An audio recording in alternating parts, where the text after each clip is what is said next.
Good evening, ladies and gentlemen. Good evening. Me and the missus went to Copeland's to get something to eat, and it was delicious. So we went home to get a nap. I'm up and recharged, and I just happened to look through some leftovers and got some cheesecake. So forgive me being a little tardy. Well, today we're addressing a very um a very important topic that's it's kind of controversial, but somebody has to do it. That means me. What's the saying? If not you, then who? If not now, then when? We got to. Well, let's face it, ladies and gentlemen. We've been hit with this identifier, ethnic identifier, African American. Supposition being that we are African, that just somehow mysteriously landed in America. A lot of us disagree with that uh, identifier. I don't have to open up a beat a dead horse on that. Y'all already know where we stand on that with FBA. Duh, right?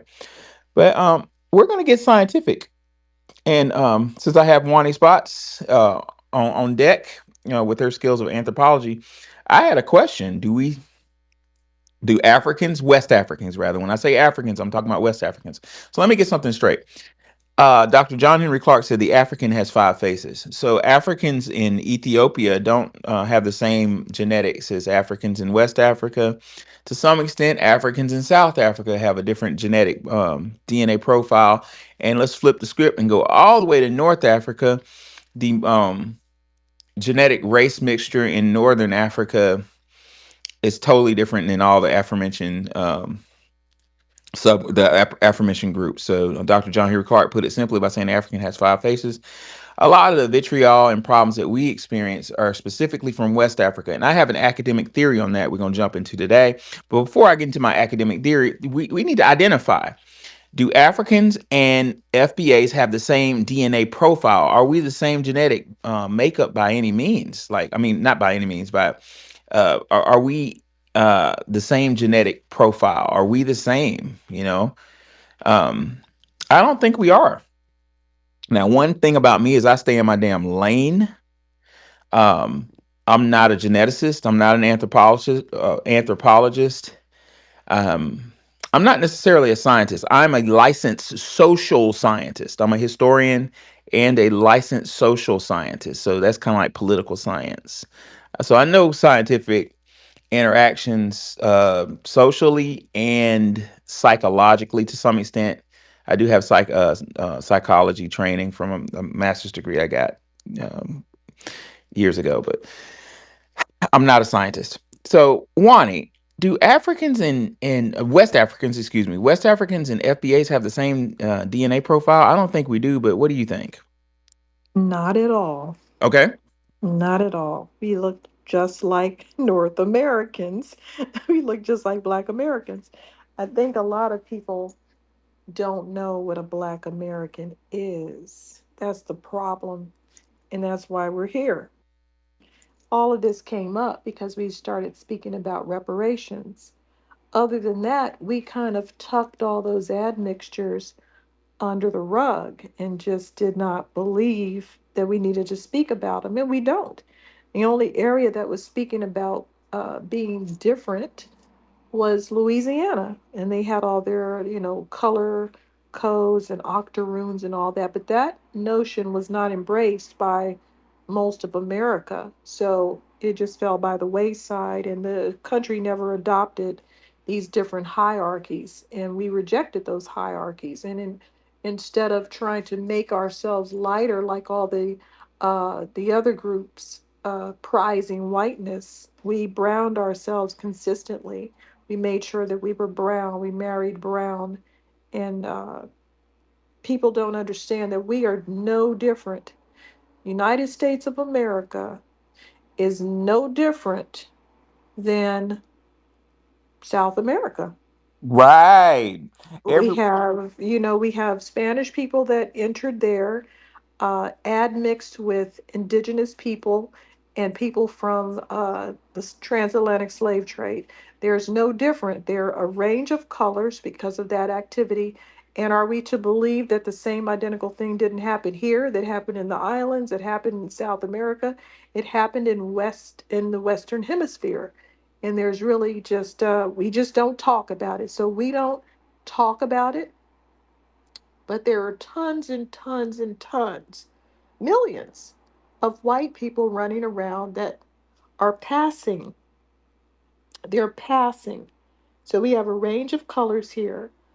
Now, the other issue is that we have imported a lot of Europeans in the early 1900s and mid 1900s. So that's why a lot of people here are white without any admixture, but the ones that were not here, that were not imported recently, certainly do have that admixture, but they just pass for white. So we're no different than Cuba or any of the other countries. We're just not admitting it. We just don't acknowledge that we have this ancestry, this mixed ancestry. We don't mind saying we're Indian, but we do mind saying the other parts.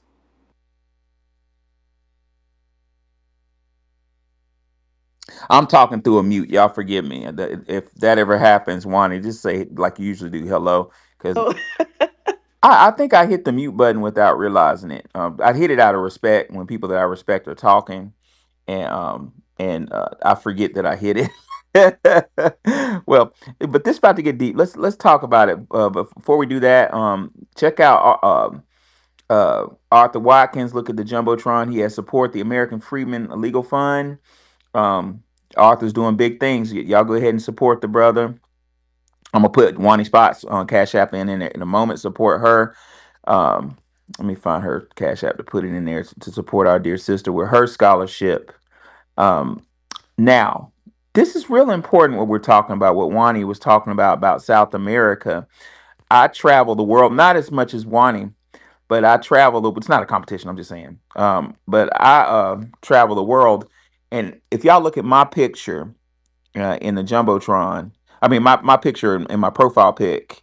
Um, People always walk up to me speaking Spanish, or when I really travel to South America, they don't speak Spanish to me. They walk up to me speaking Portuguese. And for years, I didn't understand why.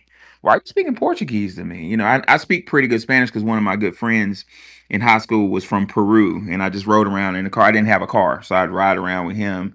And I always been kind of smart. So as a 14-year-old riding around in the back seat in that long drive, I just picked up on. I can understand Spanish.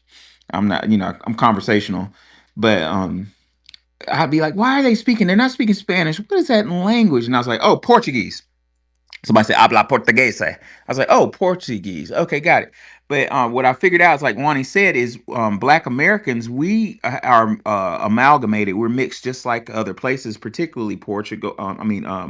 Brazil and South America. Brazilians, want me and Wani both could fit into Brazil, like, just like normal Brazilians. Um, what am I getting at? We're talking about race mixture. Do FBAs and Africans, West Africans, have the same DNA profile? Absolutely not. We were amalgamated in this United States of America. Let's look at my family, for instance. My mom's side of the family were indigenous, what is now referred to as Creek Native Americans, and to some extent, my mom's family was Black, Black River Native Americans. But my big mama, her great grandmama, was raped in Aniana. It was an English member of the royal dukedom, raped my big mama, and had a bunch of blonde hair, blue eyed babies. That gene is strong in my family. So right off the bat, our genes are diluted with European. Before that, our genes, as far as I'm concerned, on my mother's side, are full indigenous. Take that. So my mom's side of the family has absolutely nothing to do with Africa. That's a hard pill to swallow, isn't it? Now, my dad's side of the family, we tracked him down. My dad is the original historian. He's one of the first Black dudes to get a degree in history from the University of Alabama. He went there out the Navy. The Navy gave him the GI Bill. Well, Dad tracked his father's.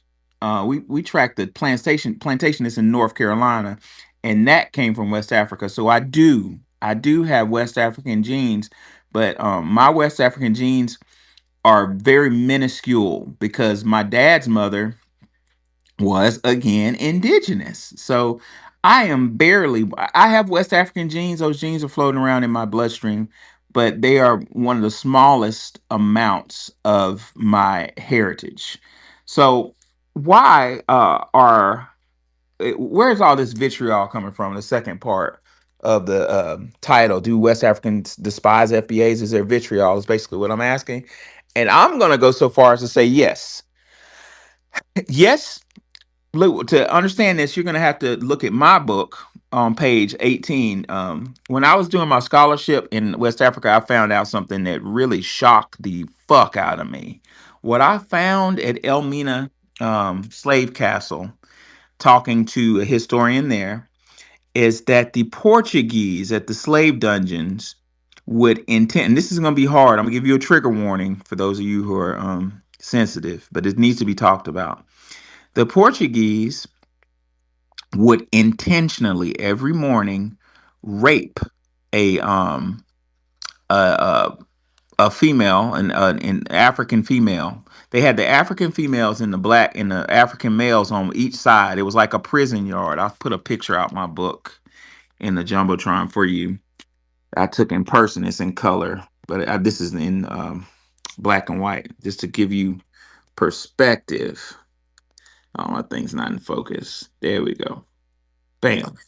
So hold on, let me.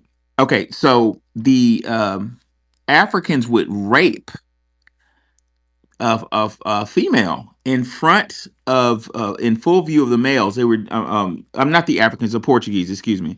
They were doing that with a reason.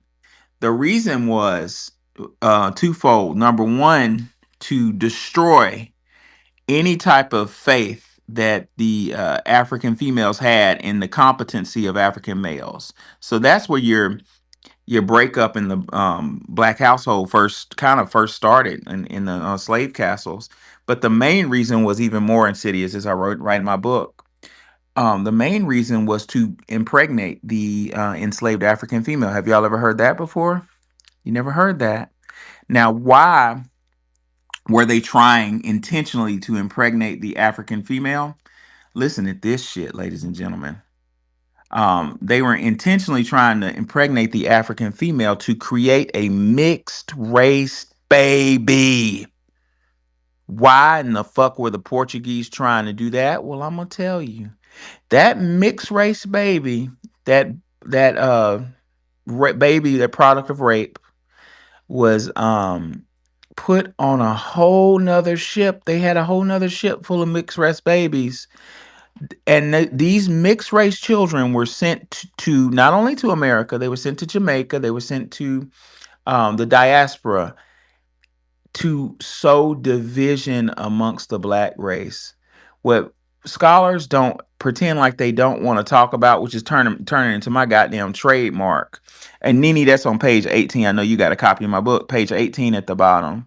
Um, so what this scholar is talking about, because I'm a victim of that shit. Look at my hair, look at my skin color, is mixed race babies were created as weapons. The Portuguese put them on a whole nother ship. These mixed race mulattoes were intended to have better standing, better careers than the darker skinned natives, intentionally to sow division so that within the black race we would think that light was better. Now that's very old. That goes back to Egypt, as Chancellor Williams teaches me, but I'm not going to go back that far. What I wanted to read is out of my book. On page 18, I have an article that says "Good Hair, Bad Hair: Portuguese Weaponized Race Mixing." And according to me, quote, many Africans started their slavery process at Mina Castle in Ghana. The Portuguese slavers would intentionally rape the female enslaved Africans with the direct intention of creating a mixed race child.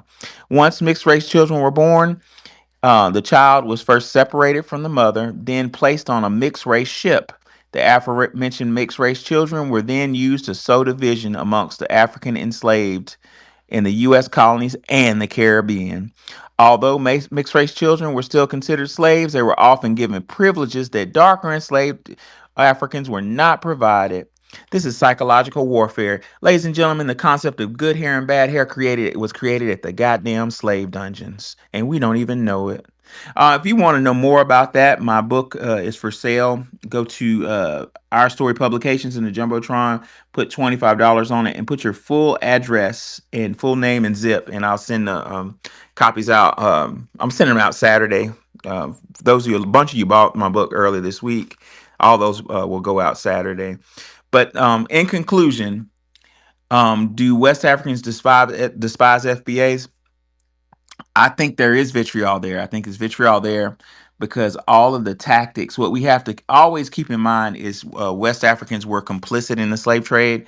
Without West African help, the slave trade would not happen. Therefore, um, looking fast forward 430 years, looking at us now, looking at me up here with a bow tie on talking, and not being broken. You know what I'm saying? Well, number one, being alive, um, was something that wasn't supposed to happen. Wani, wouldn't you say, what would you say the intentionality was behind us once we were done building the country? That's a good question. They definitely wanted to have an underclass, and that's why every time we built a city, went and minded our own business, they just couldn't stay away. They had to keep importing themselves into the scene. They didn't want us to be on our own, being prosperous. They didn't want us to uh, be, in their circles. They still had that class thing where they didn't want other white people to be around. So they certainly didn't want that. To say they wanted us to all be dead, I think they want someone around to subjugate, to be perfectly honest. But I really don't know what they wanted. I really don't know. Well, Wani, that's very interesting when you look at the scholarship because when I said they wanted us dead, I wasn't being very clear. I meant European. The European slaver wanted us dead, and let me qualify my statement. I mean it. The reason why I say the European slaver wanted us dead was because the rules on the plantation for enslaved men, the standards got higher as like the standard. When I say standards, the quota for picking cotton and working got longer and harder the older you got. So a lot of scholars, including myself, deducted that meant that as a enslaved male got older, they wanted to work him till he dropped dead. And there's oh my god, y'all want to really okay, get out your pens and paper. Y'all want to really get mad. Look up Lloyd's of London. Lloyd, like the name Lloyd of London. Insurance companies were began off the slave trade. Did y'all fucking know that? Insurance companies began off the slave trade, and that's going to be a whole nother space in the near future. I'm gonna talk about. I learned this in law school, and I wanted to hide in my seat when my white law professor was talking about this, because I was the only black dude in this class, black person, period, in this class taking insurance law. But yeah, they were began off the slave trade, and long story short, Lloyd's of London would insure slave masters would take out policies on their slaves and then work them half to fucking death. So they would drop dead of a heart attack or exhaustion and then collect on the policy. Take that and you put that in your pipe and smoke it. So Wani, I was arguing, but I wasn't clear. My argument was the Europeans wanted us to drop dead. But I think you're right. The Africans wanted a subgroup. These African tribal leaders suffered an intellectual deficiency in something called massive forethought, being able to predict what was going to happen.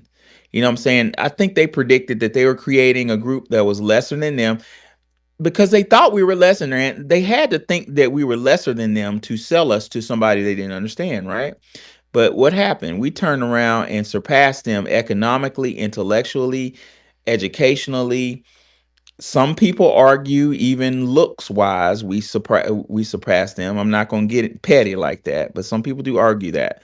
Dr. Claude Anderson backs me up on page 113 of Black Labor White Wealth, where he says, true or not, white traders took advantage of the tribal chiefs' generosities.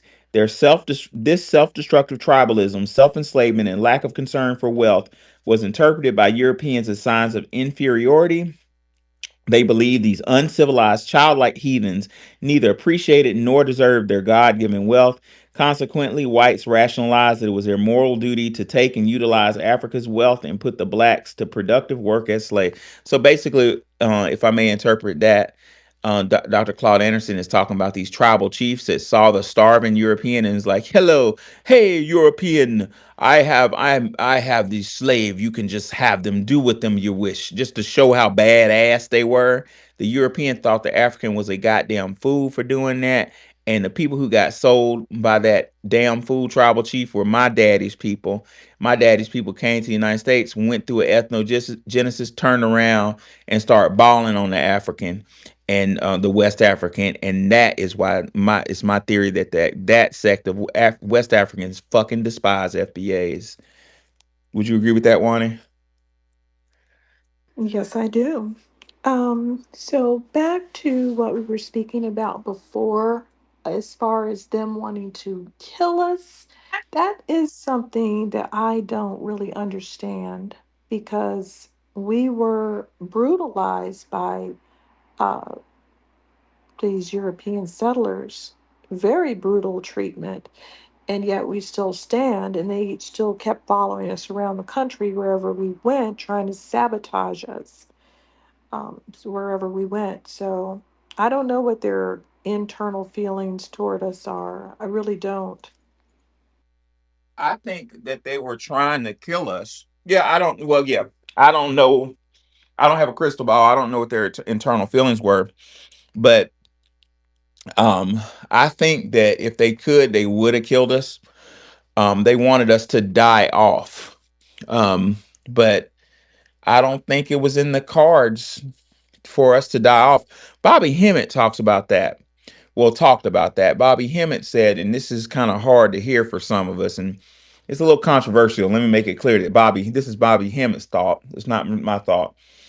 Um, Bobby Hemmett said that it was God's plan the whole time, the Creator's plan to create a um a perfected superhuman, just like a diamond. You need raw material, carbon. And then what do you do with that carbon? You take it and you put it up under immense pressure for a long period of time. A lot of that carbon breaks off and disintegrates. but only the best carbon starts to congeal and turn into this sharp, hard diamond that shines bright and is beautiful and has ultra value. Bobby Hemmett said that was the intentionality on a spiritual level for the Black American. We were supposed to go up under all these pressures and be formed into a superhuman on a spiritual level. And given that, it was not in our cards to be just killed off like other groups. Ladies and gentlemen, what we have to keep in mind is do y'all know it was whole groups that were fucking wasted by the European? Look up Arawak.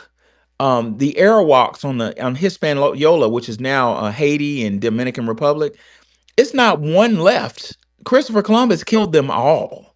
And they're Yes, they were killed either by violence or disease. Yeah, and if y'all ever want to start crying, one day me and my FBA students in Memphis read the book. It's a book y'all can get online for free.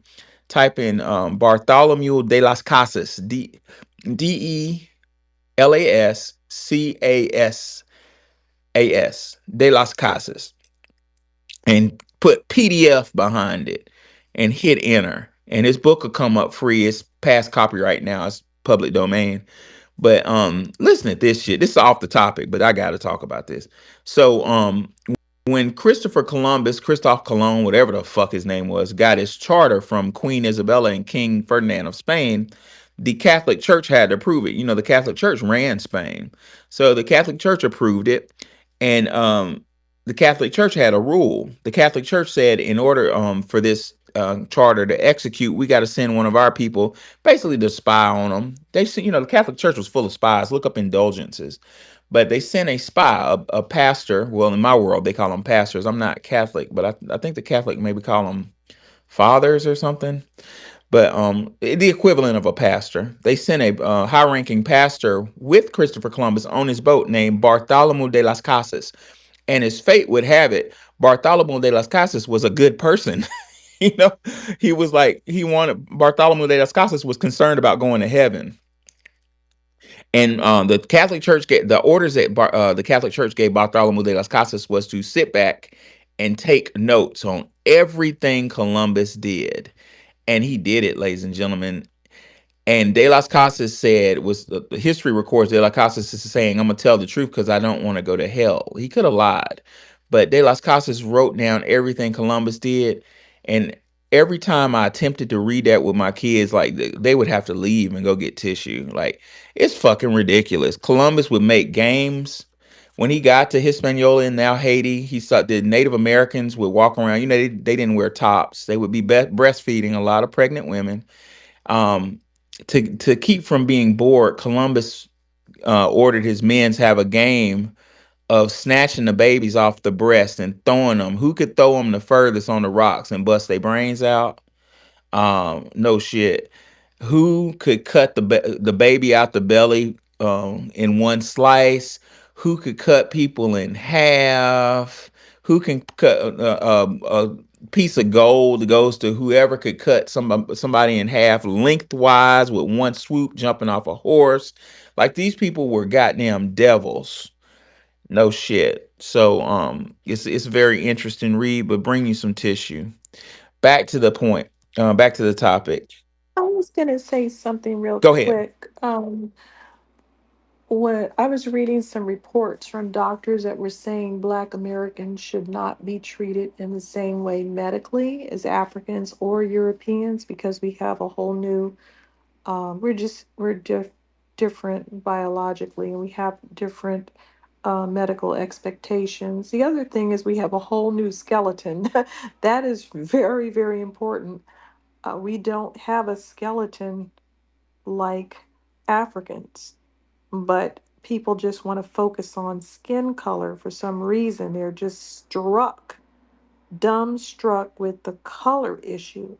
So someone may be chocolate brown and have more uh, different types of skeletal morphology than someone else who's lighter skin. We have all different kinds of changes due to the things that happened over here in North America. Right. All different types of changes, and that makes us all one group. That us experiencing this together makes us a group. It has nothing to do with color. And like you were saying in Brazil, every one of us could be Brazilian. Did you see the Queen of the Carnival? They have every color. So do we, but we just don't talk about it. All of this stuff we're arguing about is not about scientific, it's not about biology, it's not about our actual DNA profiles. It's about us rejecting that admixture and never mentioning it. And now everyone is used to that. They're used to us denying it, and they want us to continue to deny it. But we've had to discuss it because it came as part of our speaking about our delineation. These types of DNA profile conversations came up. That's why we spoke about it to begin with. We weren't running around speaking about having European admixture. But that is something we've had to speak about when we started doing our genealogy and our DNA profiles. This has ruffled the feathers of Africans who are much used to us pretending that we're not a bunch of different shades, that anybody who is lighter skin is just has a white mother, and they don't want to talk about all that other stuff. They want to just pretend like it's the way they want it to be. And they're very stubborn about it. They're very stubborn, and a lot of it is we set the standard. Now, the other people, they don't bother. They don't go over to Dominican Republic and insist that they identify a certain way Right. because Dominican Republic people have embraced being Spanish, even though they're not. They have embraced it, so they expect them to not identify with being of African descent. They don't expect them to do that because they have embraced their ethnogenesis, and also a step further, they have embraced being Spanish. Even though they're not, they have a Spanish admixture, they are not, in fact, Spanish. We did not. So they expect us to embrace being African and not discuss these other things. Now, another thing about the way that they think, they say, well, you're not supposed to think about that because that was due to rape. Not all of it. The people that were outside of the plantation had what is called close proximity sex, and they created hundreds of triracial isolates with hundreds of names. And then Walter Plecker came along and tried to get rid of that and make everybody what he wanted them to be. So we have two things going on here. We have people outside of the plantation that have admixtures with Dutch people, Swedish people, and all kinds of other types of Europeans. Um, and then we have people inside of the plantation that primarily have an English admixture. Now, when you take those people and they become free, they start to mingle with the Black Americans that were already free. So now we've got even more of a blend of all of those different types of things going on here in America. So, yeah, we're just having to admit that because we're doing our genealogy, we're seeing a lot of things. Some people that are Black American discover that they have an Irish grandmother, and they thought it was an Indian grandmother, and all kinds of stuff has popped up. And so, yes, we are now having to admit these other admixtures with people that we don't really like and don't want to be admixed with. And this is uncomfortable for the African. They don't want us to do that. And it's ruffled feathers, and they've just basically gone into delusion and said, no, that's not true, when in fact it is true. It's so much you said that I want to unpack, Wani. I have a friend who has a mother, excuse me, mother from Haiti, um, and she just knows a lot. Well, her mother's French, but my friend's mother grew up in Haiti, and anyway, my really good friend was telling me about Dominicans and really blew my mind. So, Wani, I'm gonna go ahead and say the Dominicans are not Spanish for the most part, are not Spanish admixture. The game, this is what, check this shit out. Get out your pen and paper, ladies and gentlemen, because this shit ain't written down. The way it was explained to me is, if you look at the Dominican Republic and Haiti, they're the same island. I've always wondered that, like, how does that happen? Like, literally, the right side of the island is Dominican Republic, and the left side of the island is Haiti, right? Well, the way it was explained to me is in 1804, the Haitians, the soon to be called Haitian people, stood up and fought for, beat the living shit out the French, kicked white mommy and white daddy out of Haiti or Haiti, however you want to pronounce it, and won their liberation. And basically, the raccoon class uh, of people who were in Haiti ran to the right side. The no, the white people, maybe the white Spanish, but the white people and the raccoon class ran up out of Haiti to the right side of the island and set up a border. It's just like a white, the way it was explained to me is just like in America, you have a white neighborhood and a black neighborhood. Isn't that crazy? The raccoons and the whites ran to the white side of the island and said, "No, no, no, no, we ain't with them. We ain't with them, white daddy." And you said retaliation?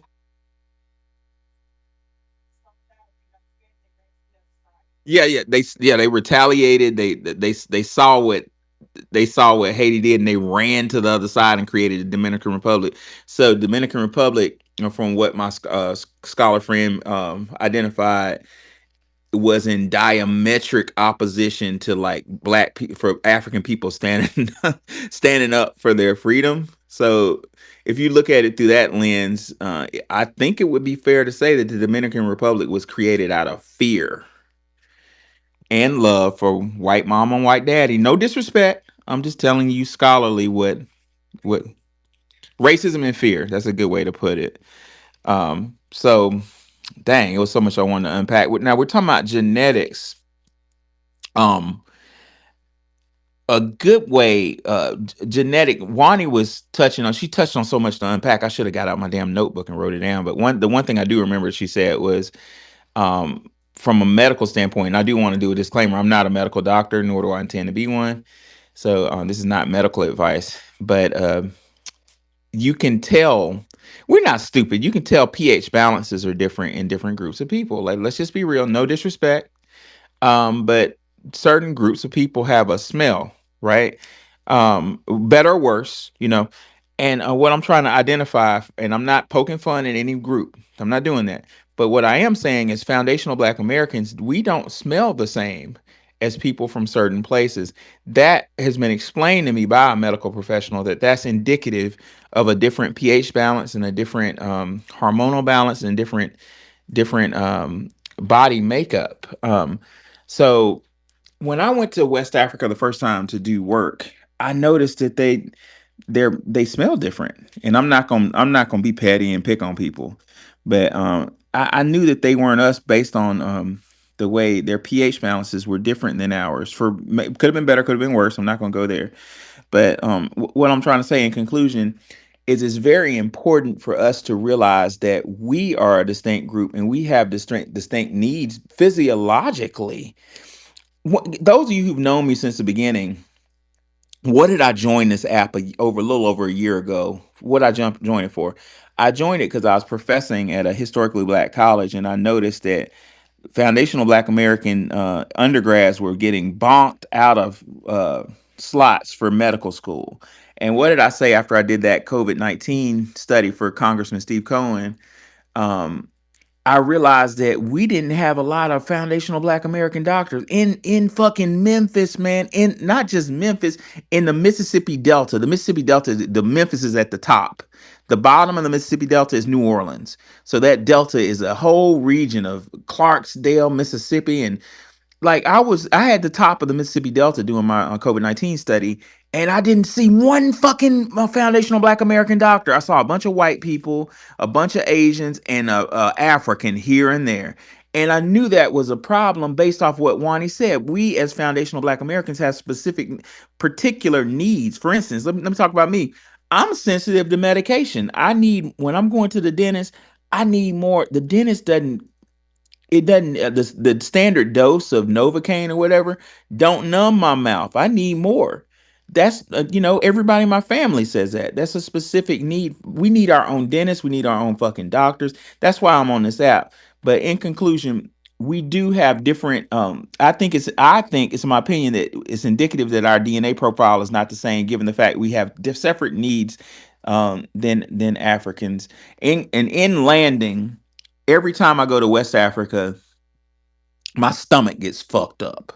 Now the food these people are eating over here doesn't bother anybody, and it ain't just an African thing, because people, a couple professors who go up there with me are American, but they're of African descent. Some of them just have one African parent. Got it? That food does not harm them. They just eat. I go over there and fucking take a shower, and the shower water gets in my mouth, and my stomach. No shit, no joke. My stomach was fucked up for 3 months. What's on your mind, the elite? What's on your mind, elite? Yes, brother. I'm calling from the UK. Okay. Yeah. So I just want to give you like a little brief of my community, like where I come from. So like basically the first people that inhabited my community, they were Black Americans. So ba- Oh, bas- so they basically came after the Revolutionary War. Basically it was the Black Americans who fought against No, um I know what you're saying. So, are you talking about? And this is very interesting, elite. what town in Birmingham? no Liverpool. Like we Liverpool. we have like the only slavery museum in the whole of Europe. It's the first black community Yo, in the so whole of elite. Hold on one second. Let's stop right there. Let's slow it down, because this is very interesting. Are you talking about the? You're talking about the group of black people, ladies and gentlemen. There were a group of black people in America, some formerly enslaved, some not. That the British made a deal with. That if you fight with us, that you can come back home to Britain with us. You talking about those group? Yes, brother. So like Interesting. this is the thing, bro. Yeah, like I come from that lineage. So when I hear these black British people disrespect you guys, it really, like, or I can't explain what it does to my soul, but it gets me so mad. Yeah. So, ladies, Like it gets me so mad. Like like I've just listened to Tavit Nasheed then, and some guy from Niger is trying to say that black Americans are basically sellouts for literally, you know, um, fighting for their own country that they literally built. So yeah, like like wow. every time I turn on TikTok, every time I go on YouTube, I just see these people talk shit, and it really gets to my soul. Like I can't lie, and these people are representing black British people. Do you get me? So people think that the first people that came to Britain was in the 60s, but that's not true. Right. The first, the Elite, first. let me give you a formal introduction. Everybody listen to me. Check this out in five, four, three, two, and one. So the elite is saying that he's a member of a lineage. There were black people um prior to the Revolutionary War in America who joined forces with the With the British. British, yeah. Yes. Well, go ahead, elite. This is interesting stuff. Yeah, so like like when I come across these people from the UK, they always ask me where I'm from. Do you get me? Like I've got a mix in me, but like my like I come from a city where is known for the first black community, and that's down to Black Americans. Do you get me? And the Caribbeans and the Africans, they came later. So it's like that history's forgotten now because there's not many of us left. You get me? Like we're literally a dying breed. So when I see people who are like coming for you guys, I get so angry, and because there's not many of us left, we can't really like unite the way you guys are in America, and it's like we're the forgotten people. You get me? Do you understand? In the I UK. love it, bro.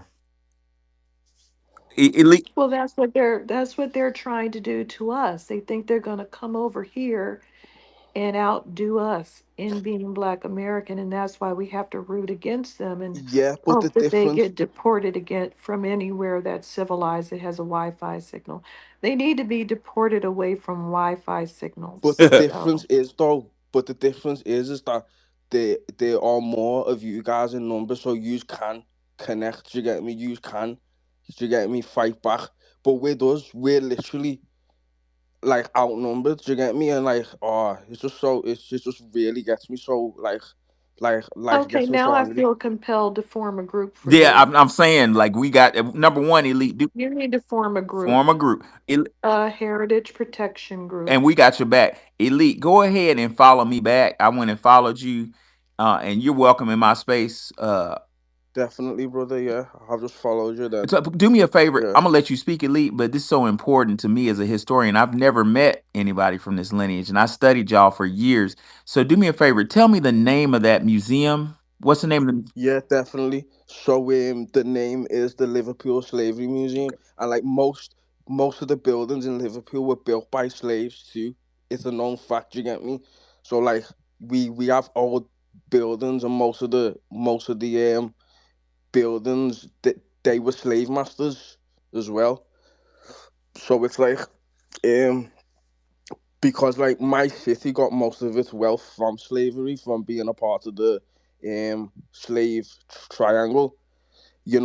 I do need to learn more, but like my mother, she knows more about it. Do you get me? Yeah. So and like my mother, she looks like a Native American. Like people used to say to her, like you know, like they used to think she was one. Do you get me? So yeah, like it's one of them. It's just mad because like we don't really know our history, but the more we like the more we, well, when I say we, don't mean you guys, I mean like us on this side. You get me? So like my community is sort of like lost at the minute. I can't lie, and like me, like I'm the last of a dying breed. So like yeah, it just seems like no one really cares. Oh man, But yeah, yeah, we got your back, man. This ain't the last time you gonna be on my space, and we need to form a group. Fuck, I'll help you, my damn self, form a group. This is very important, and guys, I tell you, I love X because I'm learning something. The gentleman just said his mom looked like Native American. What I'm wondering is, what's the possibility, Elite, that your people were indigenous blacks in America who fought with the British? And Where's his mother well, from though? Because just the men went over to fight. yeah, where's your mom from? yeah. So basically, like my mom was, she was from Sierra Leone, Oh, okay, but my her bad. but but basically her um grandfather had the second name Johnson. So her great grandfather was basically a black American that got put in Sierra Leone Freetown, hence why it was called Freetown, Sierra Leone. So yeah, can you hear me, bro? Like Yeah. I'm listening, brother. My mute was on. okay, yeah, yeah. So so that's like a little bit of my history, but like in the museum, it basically states that like the first people who come here, they were like black Americans who fought for the British, and even people from the UK who are from say Birmingham, London, they don't know this. They think it started with like the Windrush. You get me? Like I've got a lot of respect for the people from the Windrush, but you can't just wipe out history. Like you can't just do it. Well, if I may interject, Elite, ladies and gentlemen, this brother is a canary in the coal mine. Coal miners would take a canary down there to see if toxic fumes, because the canary couldn't handle as much toxic fumes as a human, and the canary would drop dead. What I'm hearing this gentleman say is actually very dangerous. This gentleman, and you correct me if I'm wrong, brother, but I'm hearing you say that y'all are few in number because you've been taken over by people from the diaspora. I'm saying, 100%, brother. Like 100%. Like you know, like there's times where I've went out and I've been attacked verbally because of the way I look. and I've been questioned and stuff like that. And it's not from the white people; it's from people from the diaspora. Right. So like the more I dug deep, you get me, into my own background, the more I'm learning, and you know, I realized that we can't see the difference until they show us their difference. Do you know what I mean? Right. Like until they come for us. Yeah, well, yeah, brother. And I'm gonna shut my mouth and we'll go to Capone and Black Idaho. But I just want to say this one thing. What I'm hearing is a warning. I'm hearing that if we don't take our stand, delineate, and do what we're doing on these spaces right now, we could end up, and no disrespect, Elite, but we could end up like Brother Elite and be a guest in our own goddamn home. He said that and history will support him that to a certain extent, formerly enslaved blacks did build Liverpool. But what do we have? We have all these Nigerians calling from England with their British accents telling us how much of how we fucking up. Let's really watch this. This some dangerous shit. If we're not careful, we could end up just like him. Uh, Do you want me to put some information in the chat? Absolutely. Yeah, Okay. you can send me some information Okay, because definitely. Yeah. this is just another case of these waves and waves of Bantus running up on people. They did the same thing when people were captured for to be enslaved. Some of them did not go across the Atlantic. They ended up going north. So they ended up in places like Libya. And so they've been indigenous to that area for since the transatlantic slave trade. And they have formed communities there. And now they have Nigerians running through that area doing crime, causing problems, and they're already minorities under the Arabs, so it makes them have problems. So there's a whole nother group that we don't know about. And now we've met yet another group that we don't know about. And these Bantu movements have been extremely destructive for thousands of Facts. years, believe it or not, thousands. Because when they first started migrating west, they didn't like what was happening in the west. So some of them made an abrupt U turn and went back to South Africa, in East Africa, in Central Africa, and tried to disrupt the indigenous people there. So they have been moving around causing problems for everybody for thousands of years. And I don't think people are very aware of that. I'm loving this space already, Wani, because the elite really added another dimension to what I've been saying since my awakening. What I've been saying is West Africa started this goddamn mess. West African tribal vicious ass chiefs started the mess we're in. They nurtured the system of white supremacy, and I didn't know. I thought it was the focal point was the United States of America. But what I'm hearing is England got it harder than we did. The blacks in England got it harder than we did. We just second on the list.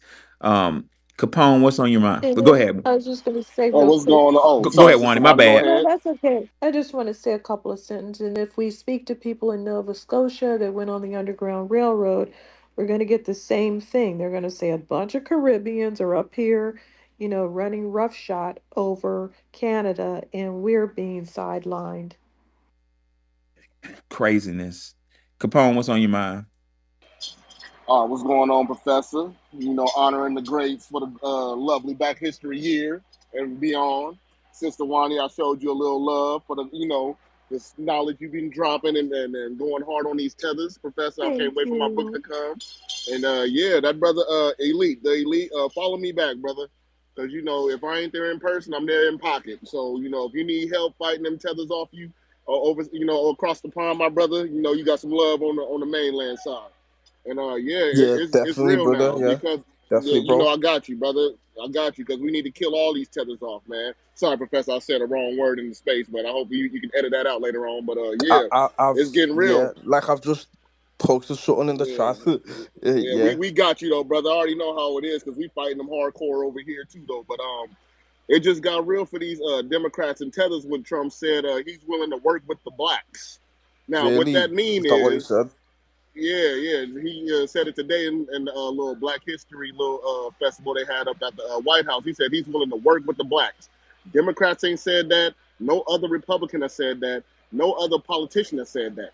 He said the blacks, not African American, not people of color, not minorities. He said the blacks. So what that means is these Democrats is dying off, and we willing to work with whoever we got to work with to kill this oppressive class because we finally got our target.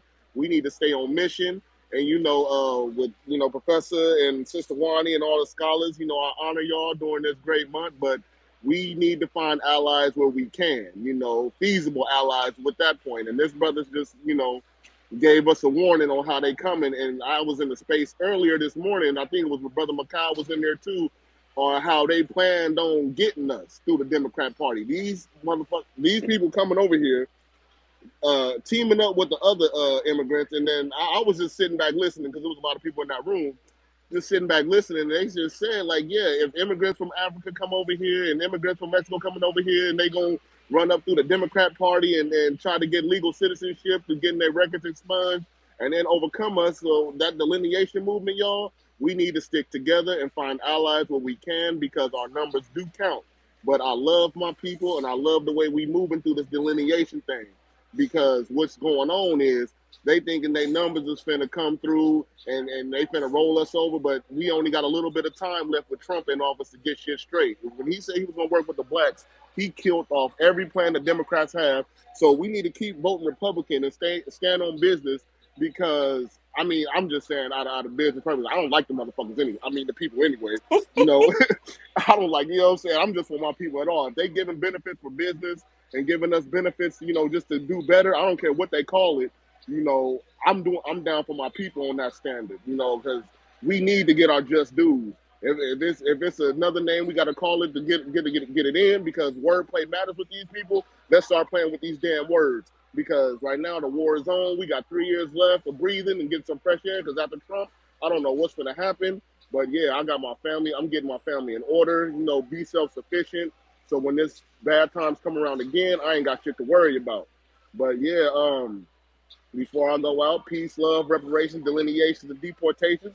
Professor, I love the space. Sister Wani, I love the scholarship. I appreciate all y'all. And Elite, brother, follow me back, bro, so we can get some dialogue going, bro, and my support. And I'm out. Hey, Capone, check Definitely, your brother. ch- Definitely. I'm gonna check your. follow everyone back. Oh hell yeah, Lee. Capone, check your DM. I want to make sure of something. Just go Yeah, yes, sir. Yes, and sir. reply to Thank my you. DM. Yes, Yes, sir. sir. I'm gonna drop down because I'm out on the plantation right now. But I love you, Professor. I love you, Sister Wani. Love you too, Capone, man. Brother Art, man. Keep up the good work. I see you down there, brother Art.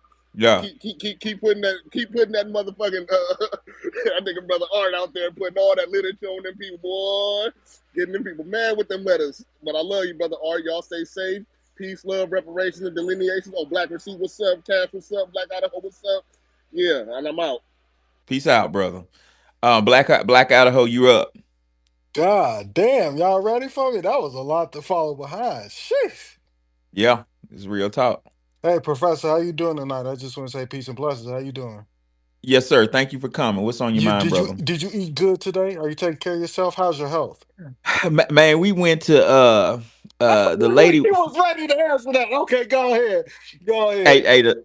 the lady was gonna take me to Bonefish. I ain't been there, and I was like, you know what? Let's check out. You ever been to Copeland's? And she's like, no.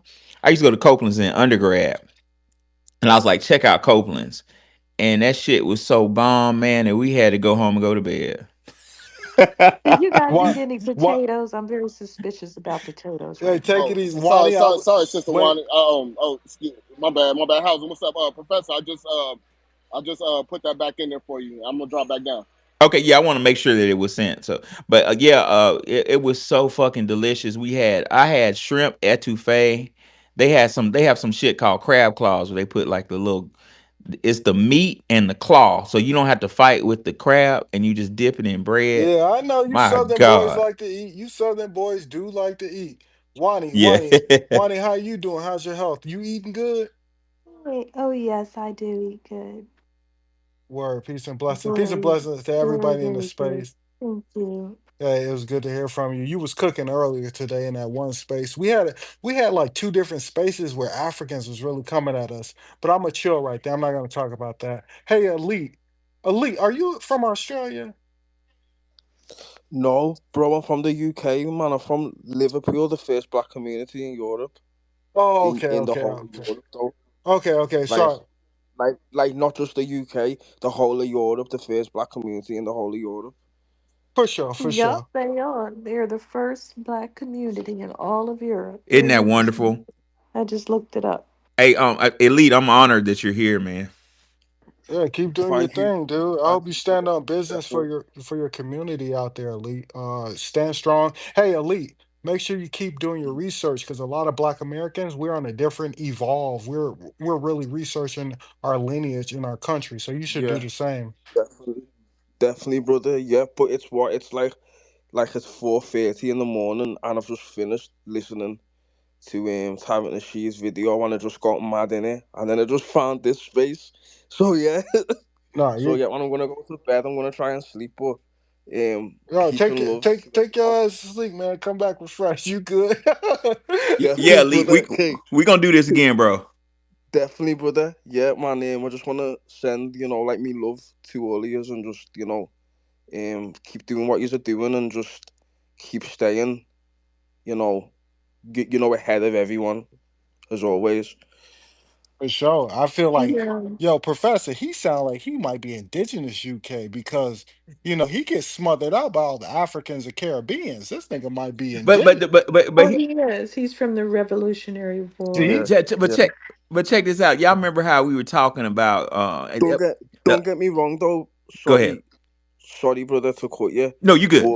but I do have some Jamaican in me as well. However, you know, like I said, like my great grandfather was.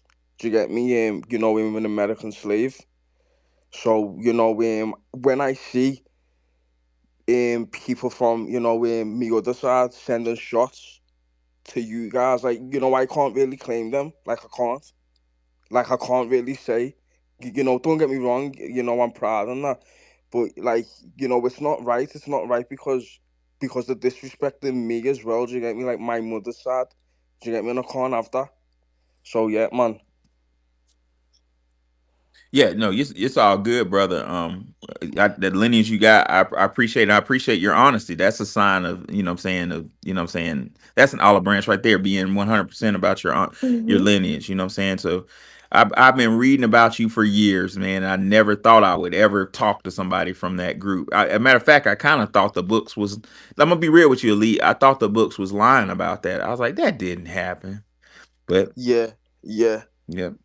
yeah. But it's not unbelievable because the war did happen, and obviously the ones who chose to fight against their own slave masters would have chose the British side.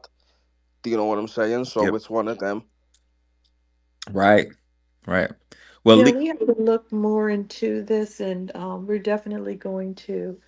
This is going to be interesting because now we have something to work with those UK Brits. It oh really yeah. do. Yeah, yeah. But yeah. Anyway, I'm gonna go now. So yeah, I'm just peace and love again, family, and I'm gonna try and sleep without being angry. But this is being positive for me. So yeah, Hey, get you some rest, brother. definitely, brother. Hey, Love, man. peace out. Hey, Idaho.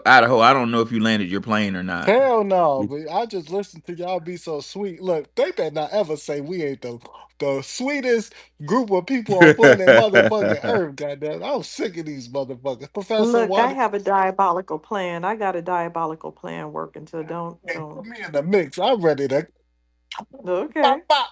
No, I just wanted to say, answer your question. You said, do FBAs Africans have the same DNA? Hey, Professor Wani, I'm really sick of this shit with these Africans, gang. Like y'all be hitting y'all come with a lot of information. But then I do my own personal research and the math ain't mathing. The math ain't mathing. Look, I just read a book. I've been reading Black People, this book called Black People Are Indigenous to the Americas. The first explorers were writing diaries and they would send it back to France and wherever they come from. They kept seeing how many dark people they came across. And guess what they were doing, Professor Wani? they was stealing the indigenous people and taking them back to the UK, back to France. They was doing all of that. Um, I want to say, to answer your question, I don't think no. I don't the way they behave on this app, the way they've been behaving in person, the way they behave in our politics prove that we don't share the same DNA. It's evident.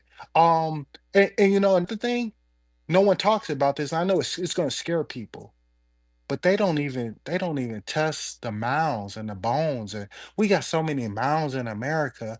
They don't never ever ever test the mounds here. You know why? Because they gonna look in Texas. They don't do nothing in Texas. Ask Black when I'm done. Ask the Black receipt because they gonna keep coming It's across banned. niggas. It's Yeah, they gonna banned. keep come. Yeah, they gonna come across niggas on top of niggas on top of niggas. And I want people to know that. Did you know that Idaho was named after? It's literally named after an indigenous melanated tribe in America. So that's why when people try to make fun of me for living in Idaho, I'm like, bro, you don't even know your roots, bitch, nigga. This is all our country, and we really have to start walking with our head high. We got a lot of people upset at black people for showing up at the White House. Uh, I'm excited. Shit, Trump said he Not gonna give me. out. Yeah, yeah, I saw you in there.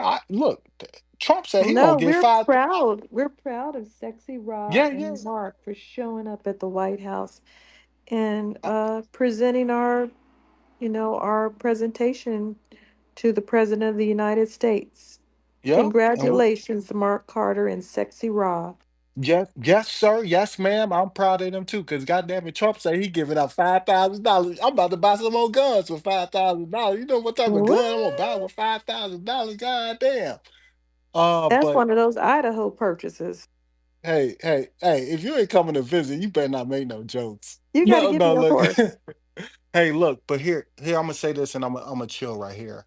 Um, we have to really trace our roots, and I know a lot of people don't.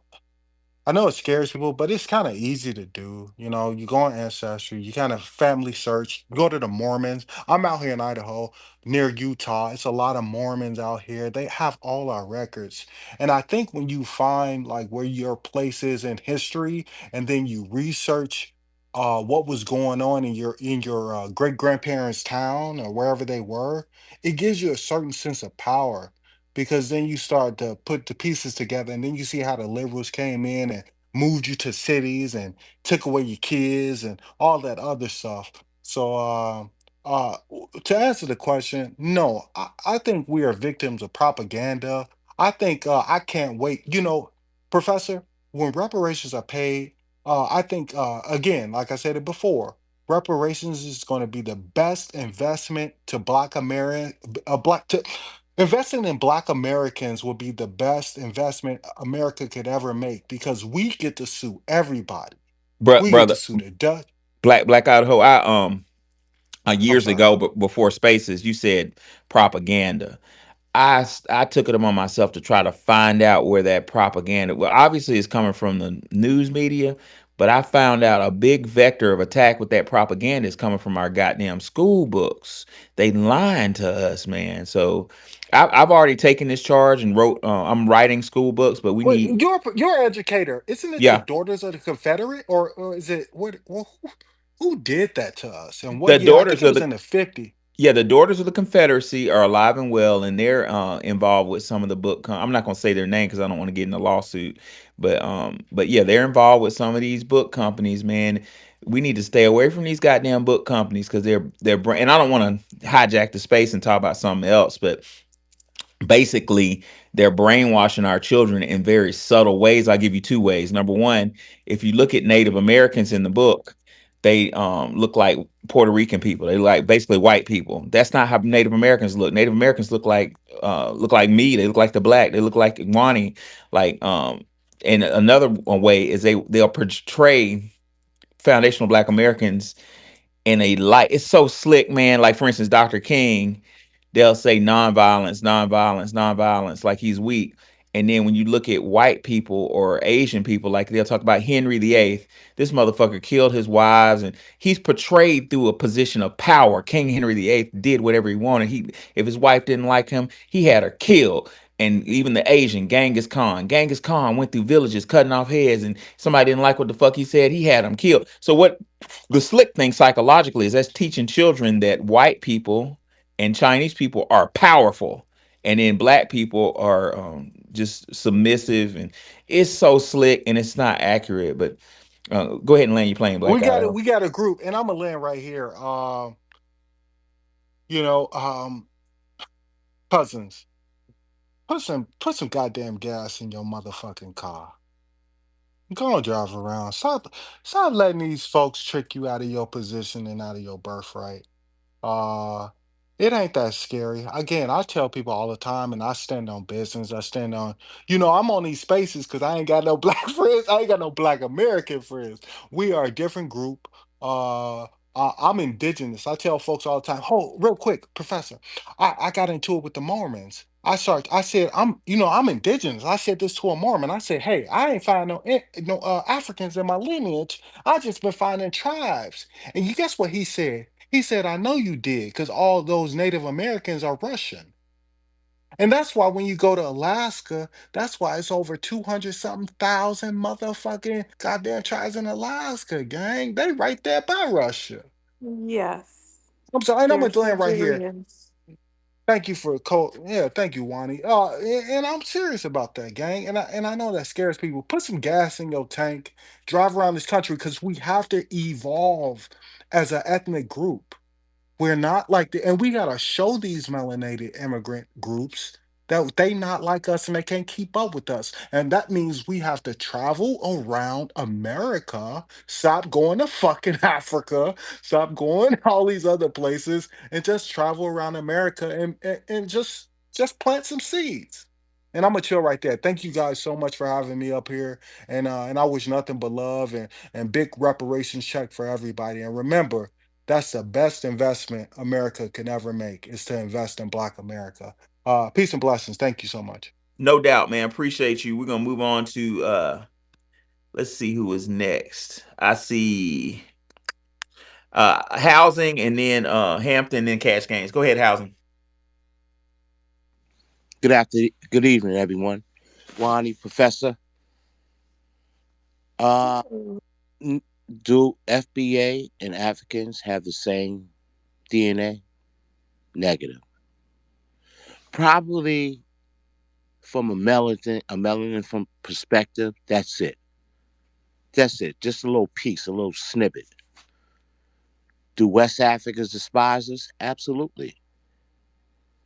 Because every time you're on these pages and stuff, it's just nothing but hatred coming off their tongue. Because they're not like us and they despise us. They wish they had our flow, our energy, the simple things that we do, the way we walk, the way we talk, the way we interact with our sister. Because if you look at them, they disrespect their sisters over there. You see all the clips and stuff. They abusing they women. They're abusing each other. And when they do bring them over here, they flip them. They got them on TV as fruitcakes, thinking they really doing their numbers. And another thing, I'm not good when it comes to, the physical makeup of the way Wani is. She's a professor. But I've been around a lot of those guys and a lot of the females and stuff.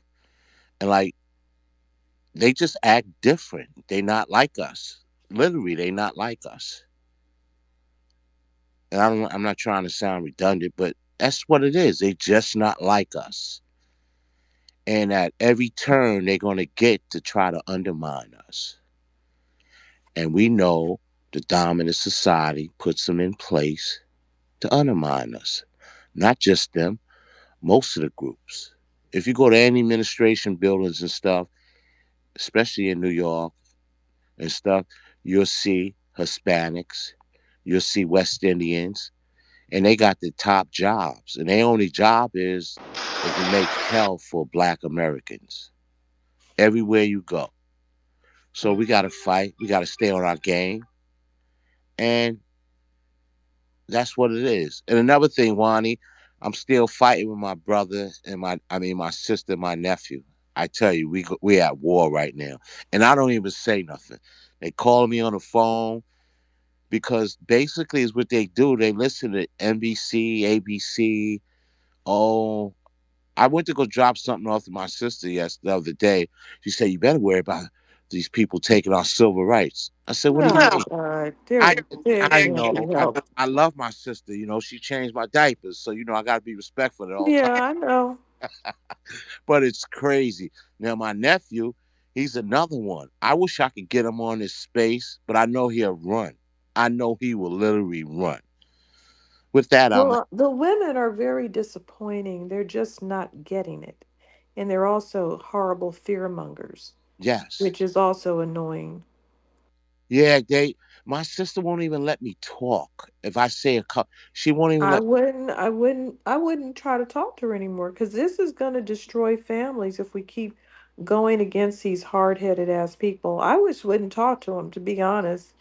Not Just ignore them. That's what I do with my cousins because they intellectually know what I'm saying is true. But yes, they have a team mentality, number one. They right, view the Republicans as a team. They don't understand what we're doing. We're not Republican coons. We're not diamond and silk. We're a new, different kind of. We're a Republican from a gold digger standpoint. We're a strategic Republican, or we're just not going to engage at all. So we're not like the diamond and silk breed that they're used to. This is what's also confusing. We've created a new facet in this political landscape, one that they haven't seen before. We're opportunistic. Black Americans are typically not opportunistic type of people, but we're opportunistic. We're exploiting the system because it wasn't working for us the other way. So we have no other choice than to be opportunistic for self survival. So this is something new. They're not used to it. They think you probably are just like diamond and silk, and they don't know yeah. how to understand what you're doing. But some of these people, they have a team mentality, and they also have that layered on a fear monger mentality. Anybody listening to Joy Reid or something like this is just going to sound like a Horrible, complete idiot. horrible, Wani. Now my sister, she sits there and watch ABCs when she comes home from work, CBS and stuff, and I know exactly what she's watching. She's not getting nothing from a foundational Black perspective at all. Neither is my nephew, and I'm trying to plug him in, but he runs. Now I sent him a clip because somebody posted something that this lady uh found out that her son had a little diaper, a little skirt on with no underwear on. I know y'all seen that clip today. No, It's what happened? trending. Yeah, it's trending right now. Yeah, they trying to flip the little boys and girls in school. Little Well, look, they gave mice transgender operations. So, of course, they're trying to do this yes, and to one, everyone. These people are demon worshippers or something. and I They're was worse than demon yeah, worshippers. absolutely. I was explaining to my nephew. I said, "Are you cool with little boys and girls getting sliced up, getting fed chemicals to change their sexuality? Are you cool with that?" You should have heard the answer he gave me. I don't even want to repeat What it. did he say? Oh, I don't even want. He just says, well, I forgot what he said, but he made me hang up on him.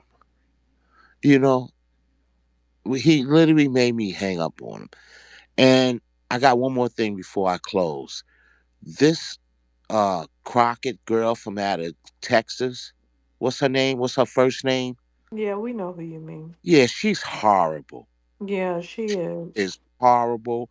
And these are the people that my sister and them embrace because she talks a little sassy and stuff. Yeah, because she called that woman a big butch body. See, this is the problem with the brain. Right. You can like the fact that she called her a bad built butch body bitch. Right. You can like that and you can laugh and roll all the way out the door. But you still ain't gonna vote for that crap because she all she talks about is immigrants. That's I'm all. not voting for that. And she's telling people, "Oh, we don't need $5,000. We need this, that, and the third. Immigrants, immigrants, immigrants, immigrants." How could you look yourself in the face when you get up in the morning? And with that, I close and whine and listen. I appreciate it, Housing as usual. Absolutely. Always a pleasure. We're gonna go to Hampton and then Cash Games. Peace, peace, peace, family. Sister Wani, what's up? Well, you was letting them tethers have it earlier today in that space. Letting them tethers have it. I was loving it. Professors, good to talk to you again. I want to address the do West Africans despise FBA portion, and I want to tell a story about how during my Pan Africanist days, I like to refer back to those days because that was when I actually got to truly explore African history, and that was what semi opened my eyes to how different they were than us. Like, damn, it's a lot of stuff over there going on that we don't get down with.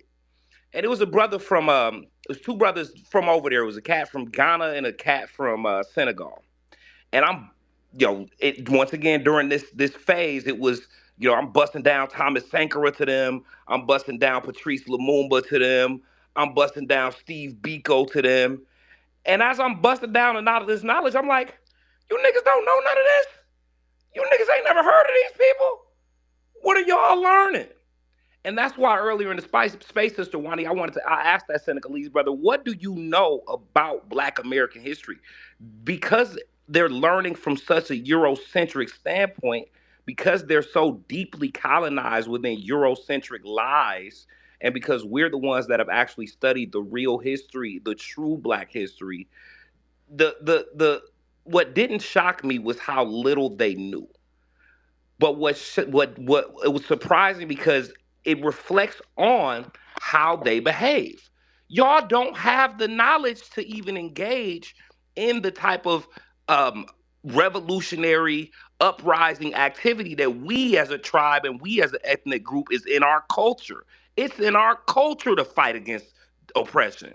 It's in our culture to fight against bang against that beast. It's in our culture to go upside their head when they get out of line with us. Them folks don't even have that in their culture. It's in their culture almost to be docile toward them. It's in their culture to praise them. It's in their culture to see a white person and act like it really is Jesus Christ embodied in the flesh walking around. That's in their culture. That is just another constitute and just another testimony to how different we really are. So, do West Africans despise FBAs? I think that it's so much of an envy. I think it's so we got a little bro them a lot of times. We got a little bro them and show like you listen here, man. Y'all ain't fought no oppressor yet. What's wrong with you niggas? Why are y'all letting them bust upside your heads like this for centuries? What's wrong with y'all? So it's an envy, right? It's an envy. We are outnumbered, and yet we have made more progress than their whole entire countries have in centuries. And it burns them to the damn core. And I land my plane. Yeah, if you look at what Dr. Claude Anderson said about the doctrine of unequal exchange, and I'm not going to bore y'all with a long diatribe, basically, they sold us. So they are the ones, West African tribal chiefs are the ones responsible for selling us into slavery. And as our sister Wani Spots put out, paraphrasing her, they breathed life into the slave trade. They made it possible. So it's a lot of vitriol because they did not get, like Dr. Claude Anderson said, they didn't get the money that they should have got, but it's their own dumb ass fault. So they mad because they didn't get the money they should have got, and now we're doing well. It's a lot of vitriol and hatred. Is it all West Africans? Obviously not, but it's a large portion of financial West Africans who despise Black Americans. We're gonna go ahead to Dr. Mark Carter. What's on your mind, Mark? What's going on, y'all? Not much, bro. How'd the meeting go? Everything's good. We got some follow ups tomorrow with some of the representatives from the Trump administration, right? But I want to say this, right? And Wani, maybe you can answer this question. Is this lady um Crockett? Is she one of us? I mean, have we stopped to check who this People lady have is? told me she wasn't, but I wasn't able to find any information. Well, They here's the say thing. she I was mean, it's just born certain in ways. St. Louis. I mean, it's just certain ways She that ain't she's from moving. my city. No, I'm just saying, there's certain ways that she's moving is really showing signs that this can't be one of us, or either she's just steeped in this that progressive Zionist control movement, right? Because we just don't move like that. You know what I'm saying? She's I mean, moving very tetherish. We can say yes, that for sure. She yeah. talks about immigrants every time she talks. Mhm. Mhm. But I think now it's recruitment time. And when I say recruitment time, we need to find as many people and organize and orchestrate as many of us to get on board with this movement. Like you just said, one, we ain't those diamond and silk Republicans. As a matter of fact, our people made the Republican Party what it is. You know what I mean? And we tend to be dummied down by these sellouts to believe that we have taken second position to anybody. We've never done that. Our people don't come from that. We lead. You know what I mean? And if you look prior to a lot of what happened after the '60s movement, uh, it basically set us back from who we are as a people. I mean, just go back. What are we talking? Less than 50 years? Let's say less than 50 or 60 years. I mean, we had whole entire towns to the point to where um, those Zionists sent for those Irish and Italians to come here and undermine us. I mean, that's how much of leaders that we are, as a people, right? And it's as if our people don't understand who we are no further than the '60s, or should I say, after the '60s, right? And so, I mean, but I really question um, the intentions, the lineage, and all of that when it comes to this Jasmine Crockett character, y'all. Well, Mark, a big problem, brother, about the narrative is these goddamn school books. That's my world, Hmm. and you got children being programmed of that baby boomer ass narrative that we all a melting pot. I tell my undergrads and my other students that America ain't no melting pot. It's a salad bowl. Something, things don't mix up in America. But in conclusion, we need to change the books. And should you talk with Trump administration and they want some help with education, uh, I got the back, man. Put my But, name but, up but there. see, but see, even when it comes to that, y'all, you don't have to ask them shit. In your classroom, you can teach whatever the hell you want to teach. And I do. I mean, and I don't think our people really understand that. And as a professor, you get it. You understand that you can take and freestyle whatever's given in terms of curriculum. You can freestyle that into whatever you choose when it comes to your people. But um, you know, even with a lot of these Republicans, and one of the first things I discussed in Mar-a-Lago with Trump's team was, look, don't get it mixed up. We don't follow no Fox News Republicans no different than these Democrats with these fucked up mindsets. So don't get us mixed up with any of these people. And even one of the ladies today, she saw me in the White House, and she said, it's something different about you as opposed to a lot of these people who are acting. She did a lot of, you know, um, taking to the stage with Trump. She's out of New York. Her son was killed in New York, and she asked if I would come um, and speak at some of the events. And we just don't. It's just certain things that we don't do. You know what I'm saying? One is we don't ask for permission from nobody. That's not who we are as a people. We don't care what the hell. We don't care what the hell Trump is really talking about when it comes to our people. This is about what we talking about, and it's 2025, y'all. What is what in Africa are we following? In any part of Africa, Nothing. man. If we had, can you imagine if we had 80 to 90% population the way these people have over on the continent? Do you know what it would be like? Come on, man. And these people are so far behind following and bowing down. And look at those Nigerians, Wani, still wearing them ugly ass wigs and shit. At 2025, these people are still wearing those ugly wigs in their court They system. like the curls. What kind of sick shit is that? Talking about we, man, look, whatever connection to them that was there, that shit don't exist no more in us. That's the main reason they became lawyers, so they could wear the curly blonde wig. Right. Got all them goddamn Chinese and all those people over there running the show. How does that happen when you have the population that they have? And then what do you mean you were uh what's the word when you take it over by another group? They're colonized. They Co- have colonial brain damage and they can't be cured. The only thing that people can do is say they don't know what they're doing. That's what the Pan Africanist has been telling us. Oh, they don't know any better. They don't know what they're doing. They just But how act the they hell were have you colonized when you still control the military? I don't know. You still control the politics.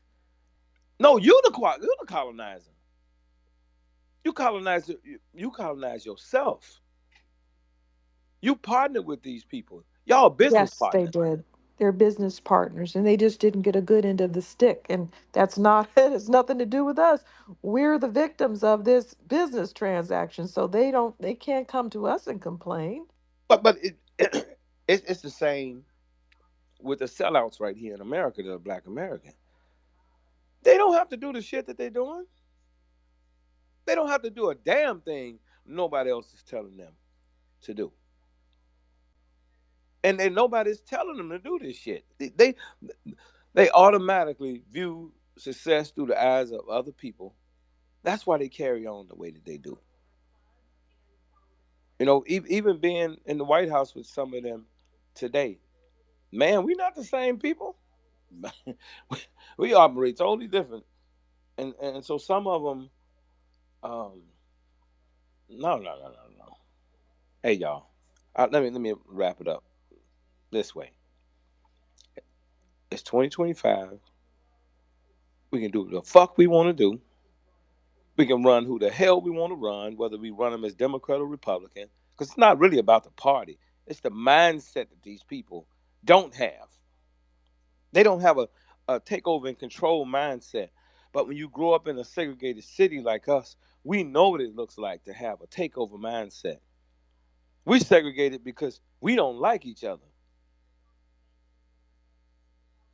We're segregated because we know that we can control and dictate in our areas.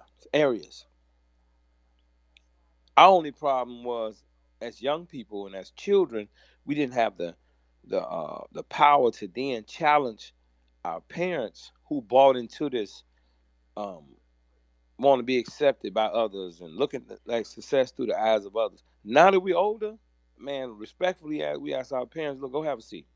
Y'all done fuck shit up. We're going back to how our grandparents, what our grandparents told us. We're not listening to that shit y'all talking. I mean, we're not doing that. And so, uh, Africa, come on, y'all walking on resources and starving. How do you justify that? I mean, how, what the fuck? You got some of the most fertile land. You got all the resources. Well, I gotta respect the little guy out of Burkina Faso though.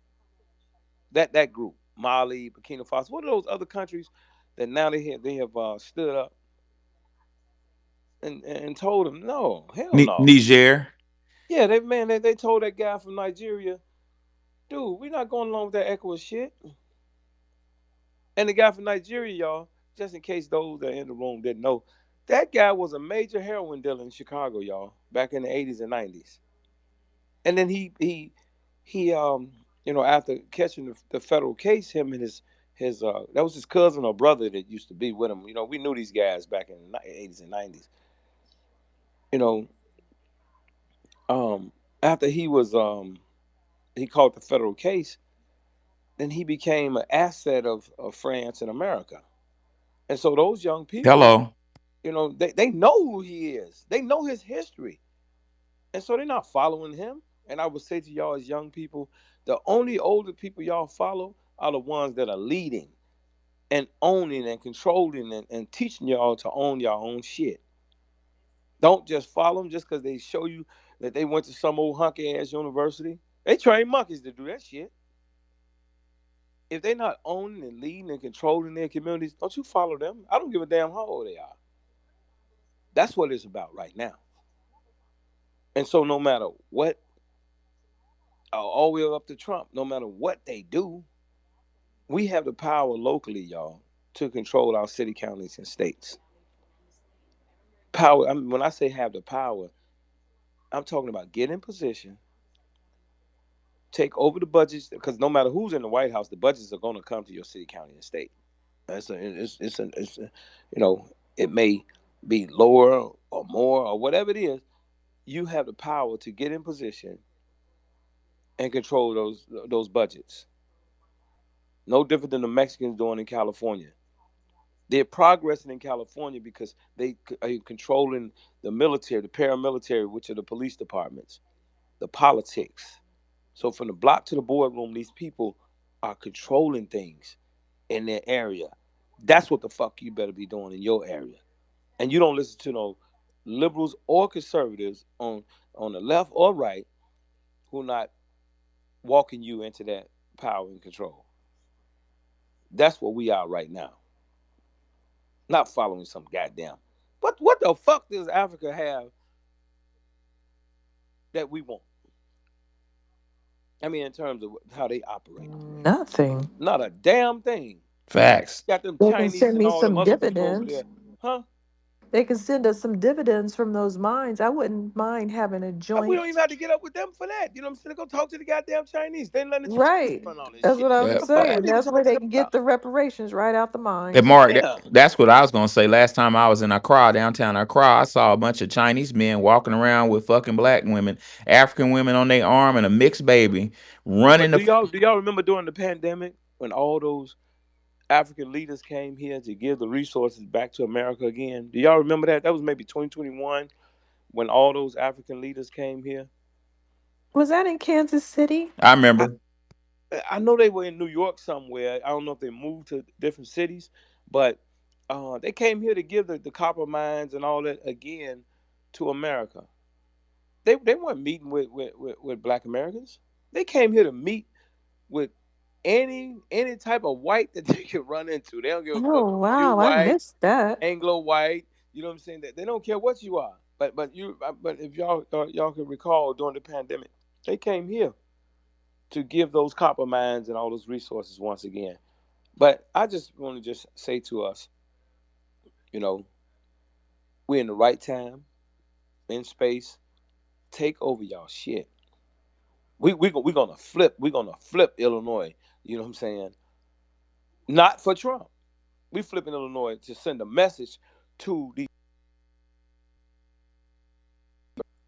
these wheat thins who are partnering with these Preach. Jew crackers here. Okay? Let me say that one last time. We're gonna send a message to these sellout ass wheat thins who are partnered with these Jew crackers and these Irish crackers in Chicago. Which Uh, uh, uh. state are we going to flip next? Because I think we need to be doing them all at the same time. California I would think we need rather to flip off into the ocean before having any common sense. So what's do. our what's our I expect to go down in the sea. These people are We got sick. a chance to do it, to do all of Okay, it tell me what right to now do. as we speak. Just tell us what to Well, do. well, well. You got to start like the military does. They don't recruit no old motherfuckers. They go to high schools. Go get the young people. The young people just don't have people like us who have been leading the charge, and so we start with our children. Let's start with our children. Just like the military go take over entire countries with young people. My daughter is 20 years old in special forces. 20 years old. She went in 18. Man, the second visit that she, when she, that she came home, when she came home, right? I could tell that she was already being prepped, and so we do it just like the military do. Let's go get our young people. Let them know that this is our shit. Greek town for the Greeks, Chinatown for the Chinese, Little Italy for the Italians, Black town for black people. Plain Preach. and simple. We owe nobody no explanation on what the fuck we doing. We don't go to school black and come home Greek. Mentally. Because these people are mentally ill going to school black, coming home Greek. No different than those Africans over there. They got all those resources under their feet and starving. All right. Well, Mark said something very important when he said asset. He kind of talked over it. A lot of people in here, just since it's an educational space, I want to quickly talk about what he meant by assets. According to Professor Griff, the word asset comes from names and types of disinformation agents. We're talking about COINTELPRO, ladies and gentlemen. That shit ain't stopped, right? Number one type of asset is an agent of influence. Quote, these agents can be unwitting, under mind control, ideologically motivated, or use their positions of influence to sway the minds of others. The examples of agents of influence are men on TV, journalists, labor leaders, TV commentators, academics, quoted by the media, and some politicians. You see how he said academics? A lot of my colleagues in the professorial world have goddamn agendas. I've said this once, I'll say it ad infinitum. If you have a fucking PhD in history or English, you don't need to be talking about sexuality. That ain't none of your goddamn business. I stay in my lane. I'm talking about history.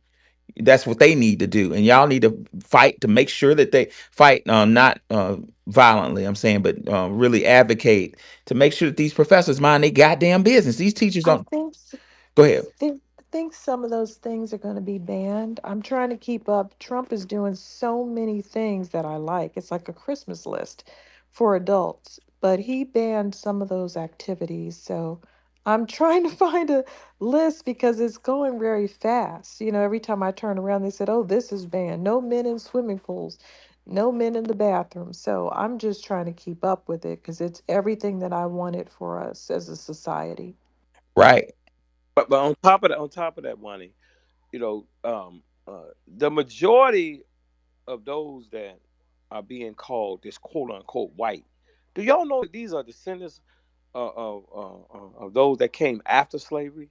What the fuck Facts. can they tell me Yeah, to? You know what most I'm of saying? them are. These people came after slavery. How the hell you fix your mind to believe that you get up under some people that came to a country that you built? They can't tell me shit. Can't no Jew tell me a motherfucking thing. They came to a built country. Tell me shit. That's why they immigrated because it was a built country where they could have Right. a chance to have that American dream. Yeah. But I mean, it's just this thing where our people really need to. And I spend my time with young people. I don't have time to be talking to no old motherfucker. You ain't figured out by now. Fuck you. I'm too old to be talking to an old motherfucker. For real. I don't have to. You too. Especially, I'm 51 years old. You over 50. I don't give a fuck if your ass don't eat. Fuck you. You know what I'm saying? If you ain't figured it out. I talk to young people, right? And again, you just like we have this mind where these Africans over here can't tell us shit. The same goes for anybody else that came after slavery to a country that you made cotton king, and then cotton created Wall Street. You don't take no fucking orders from no goddamn no cracker that came here after slavery. You Doc, don't listen to what they say. You tell them what the fuck gonna happen in your country. right. These goddamn Jews be talking. Man, I got two great uncles name on the wall down in Memphis that was in also part of the sanitation workers strikers, right? That fought in World War II. We freed them Jews from Hitler. They ain't free us from shit. Who the fuck are they? No, what the fuck you mean? I'm anti-Semitic. Don't question me. Who the fuck are you? You know what I mean? Your ass was on your way into the oven. You know what I'm saying? We saved you. Shut the fuck up.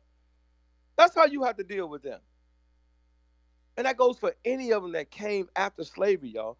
And once we take on this mindset, we'll stop uh, uh, uh, automatically just getting in this subordinate position.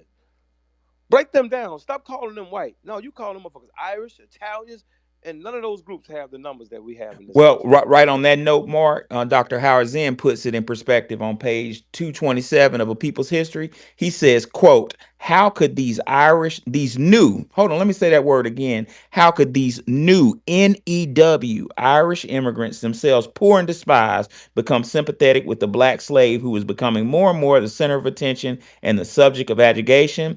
And Dr. Zinn says, racist hostility became an easy substitute for class frustration. Like Mark said, the Irish came over here 100 years after we had built, 160 years after we built the goddamn country, and now they're telling us what to do. No, no, no, no, no, no, no. Dr. Howard Zinn put it right. The Irish came over here because Ireland was their potato famine, their crop was failing. They were starved to death. They were looking for a job, and as Dr. Howard Zinn said, when they got to the United States, they were looking at us with jealousy.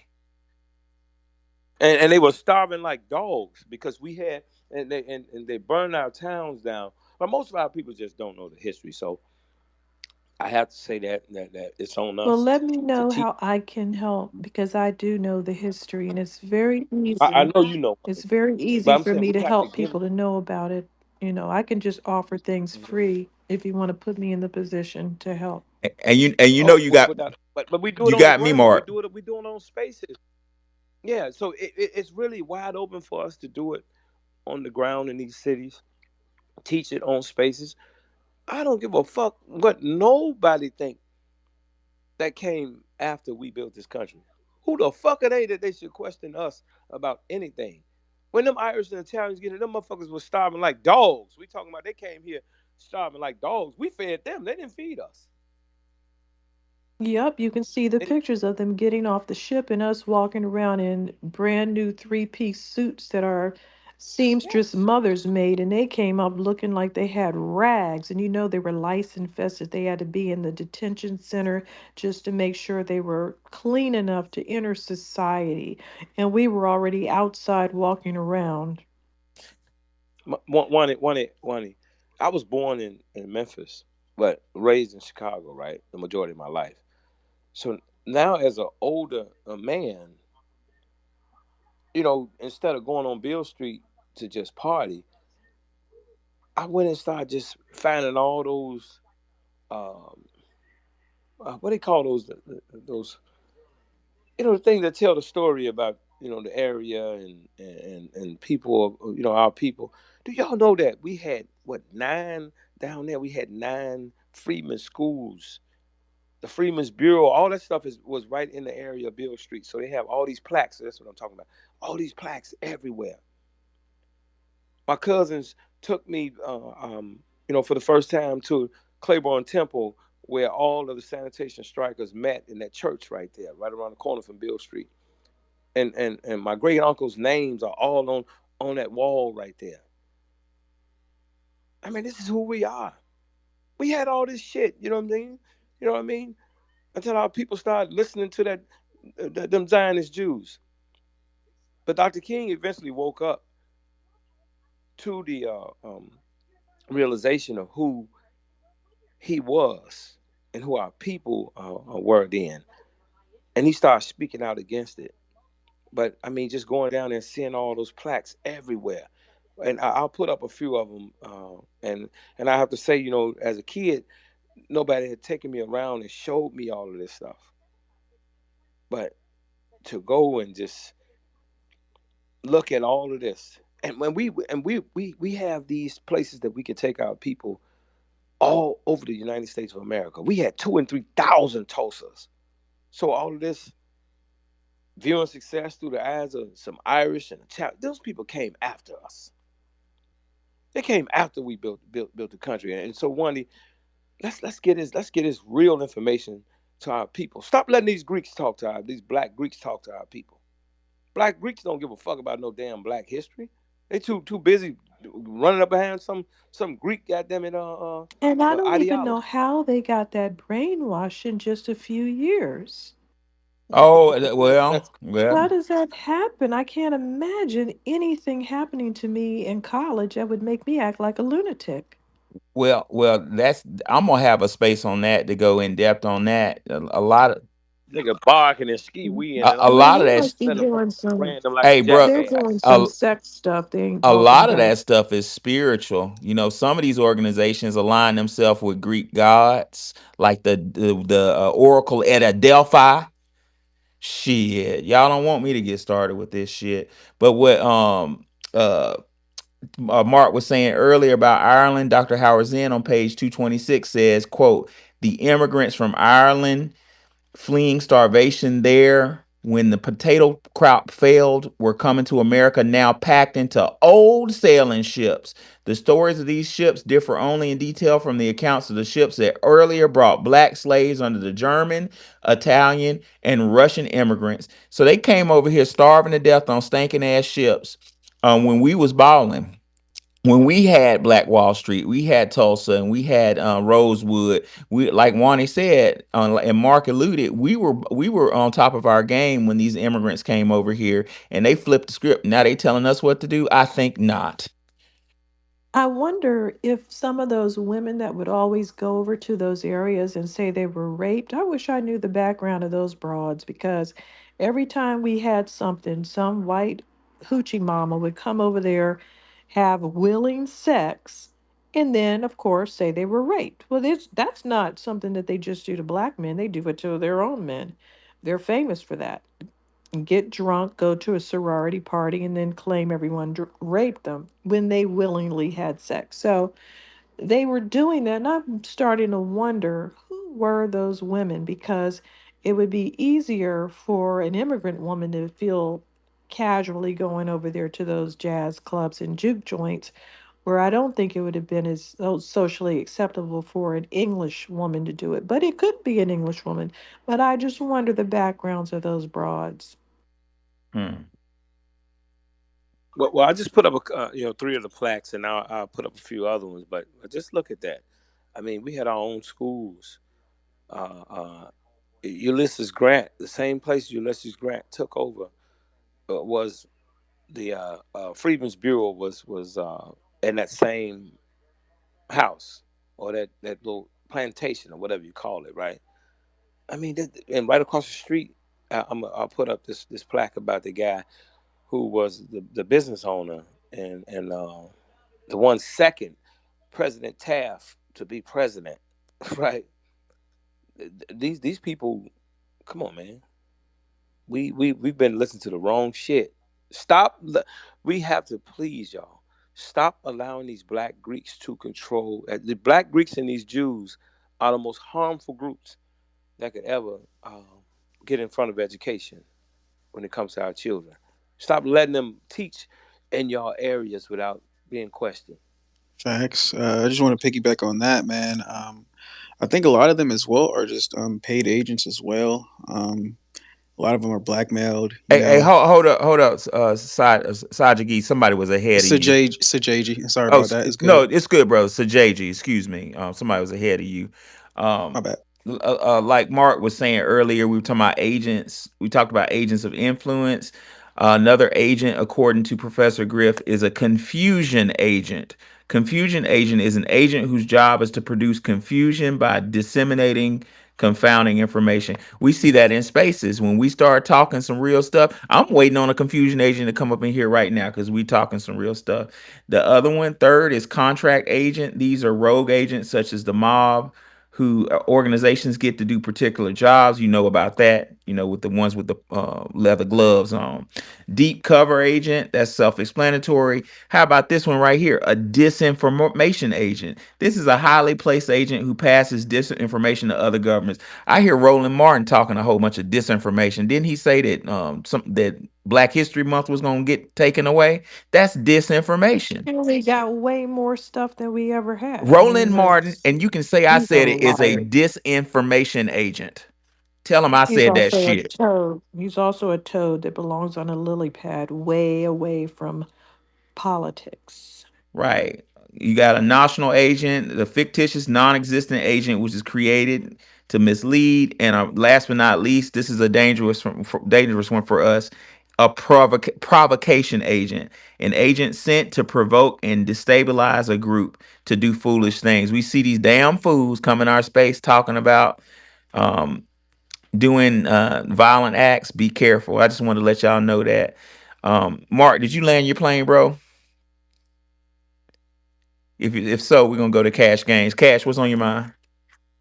Yeah, yeah. I just Go wanted ahead. this. I put up a couple of the plaques though. I just wanted to just, just and want y'all to go look around y'all city because, especially in the South, man, man, and then I learned so much. There's other spaces, other places that my cousins told me, when y'all get back down there, they want to take me and just show me a lot of this stuff, man. That as a kid, I guess I was just too young to really know about it, and then we had those baby boomers, who are our parents' generation, that didn't want to Yeah, they talk messed about it. us up. Yeah, yeah, but just take a look at that with George Lee and all of them. I mean, these were our people that own shit. You know what I mean? Yeah, I So ladies and gentlemen, I what he's saying, Mark is saying, is so important, so critical in the realm of education. Ladies and gentlemen, if we knew the truth about our history, we would be a whole different people. We would be more motivated, we'd be more disciplined. And I'm not a political person, I'm a scholar, but just looking at the scholarship, we would be aligned with the Republican Party, because the Republican Party was a party of grant. Ladies and gentlemen, let's don't even get me started. A Democrat, a Dixiecrat named Andrew Johnson had Lincoln killed, and was trying to destroy the black community. He revoked the Special Field Order 15 under Lincoln. During that administration, blacks from the had the whole fucking southeastern shoreline. We had houses on that given to us by Tecumseh, General Tecumseh Sherman. A Democrat revoked that goddamn shit and was trying to revoke our emancipation until our great grandmama and them, without a goddamn college degree, without a Greek organization to be a member of, without a secret society group to be a member of, voted in Ulysses S. Grant for two reasons. Number one, because he was rumored to have be friends with black people. But number two, more importantly, because he was a drunk. They knew he was a fallout goddamn drunk, and they could persuade him to do what we needed him to do. That's the type of thought process we need to get back to. Who can we use? We looking for these goddamn baby boomers got us looking for a friend, looking for love. We need to be looking for somebody we can manipulate. And that may sound cold, but I'm being grown. That's real talk. That's business, right? Scratch my back, I'll scratch yours. We need to be looking at deals, and we got it out of Ulysses S. Grant. We got Reconstruction, ladies and gentlemen, under a Republican. Republican administrations have been the best thing for foundational Black America. We got tricked into that Democratic Party by Woodrow Wilson, who weaponized the Irish and Italians against us. Those pictures you see of blacks being hung from trees, and my ancestors being run to Chicago and run to Motown from Alabama and Mississippi, were ran up out of Alabama and Mississippi by Woodrow Wilson administration using Irish and Italians. So we need to look at some raw history. Ladies and gentlemen, I wrote a book on that. In the Jumbotron, you see my uh, Cash App, Our Story Publications. My book is for sale. I've noticed that I've just telling the truth about Black history really can change things. Just knowing what, like Mark said, those plaques, they'll put a plaque here and there to tell the truth about it. But just knowing the truth in sequence will kind of revolutionize you. You know what I'm saying? But without any further ado, Mark, if you didn't have anything else, we're gonna move on to Cash Gains. Is Cash still with us? I think Cash had to dip. Um, let's go to the Black. What's on your mind, Black? Uh, wasn't it on Sajay? What, Was he before you? yeah, he can go. Okay. How you say your name again, brother? So JG. Sajaji. Go ahead, bro. Yeah, man. So just to continue what I was saying, yeah, and those fraternities and stuff like that, those Greek fraternities and stuff, they get paddled and they do a lot of humiliation stuff, and they get that on film. So a lot of those shields that grow up, later down the road, that's who they become. All those deteriorating agents that you just listed off of, wherever sees fit. But and to answer this a main question, the topic: do FBAs and Africans have the same DNA profile? Um, I don't think so. Just basically because we were both raised different but similar. But the How similar is similar? the similar is through the poverty, and What then do you mean raised? not raised but like brought up. You know how we're brought up by. No, Yeah, no, I yeah, don't. bro. I don't think we How are have we any. brought up? We're not even close. No All right, disrespect, okay. bro. Let me rephrase that. Um, Wait, hold on. Go ahead. We're speaking about genetics, and you're talking about how we were raised. That doesn't have anything to do with genetics. And also, we Okay. weren't raised like Africans, or else I'd be shimmying up a tree getting a monkey to eat right now. You're right. Okay. So you're legit mean like DNA genetics. I was like DNA. I'm like it's kind of taking it towards like a sports world, like DNA, just like like not literal. I don't know you guys are meaning literal, but then yeah, if it was literal, no, because we're not a third world country. We're the best country in the world. That was built by us. And so then I mean yeah, I do rephrase my answer. I say no, and then like what I just said.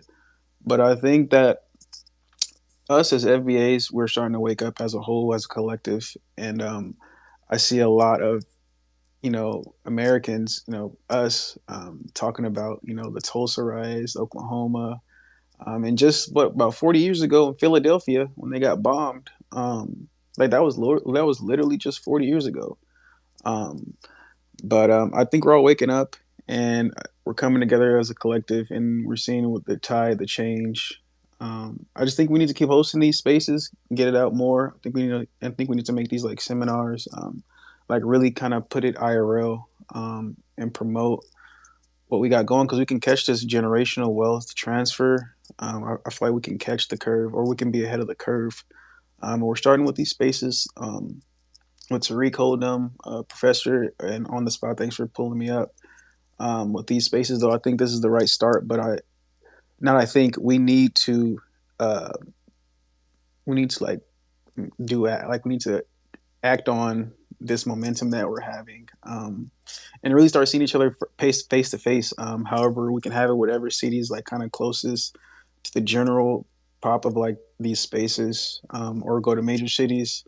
But I think we're on the right track. And again, I'll rephrase my answer. No, we do not have the same DNA. I did not get we're doing it literal. I did come in late, um, but yeah, that's where I stand on it. And not to bring Trump and politics up, but what he's kind of doing and kind of like putting more light on us as the foundational Black Americans we are, and like showing, giving us our just due. Even though it's never too late, but I mean, they're giving us a Mount Rushmore.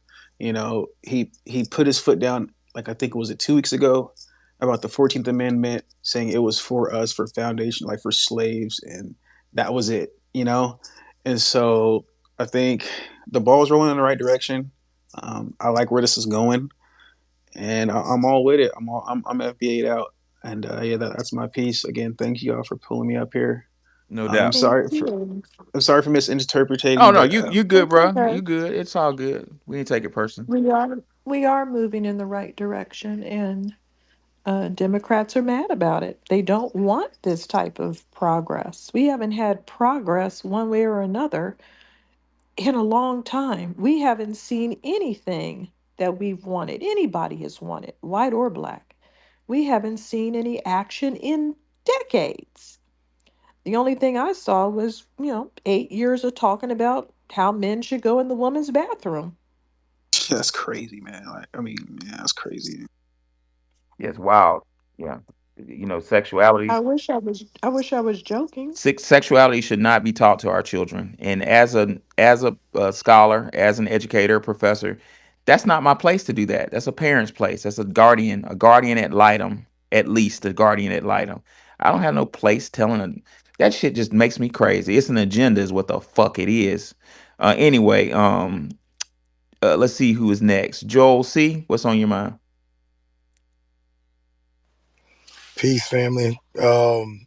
Just wanted to just first come up here and just say I wanted to thank Brother Mark Carter for schooling me about the Office of Immigrant Affairs. Man, I've been telling so many people at my job about that. Like I think the Caucasian folks, they wasn't even aware of that.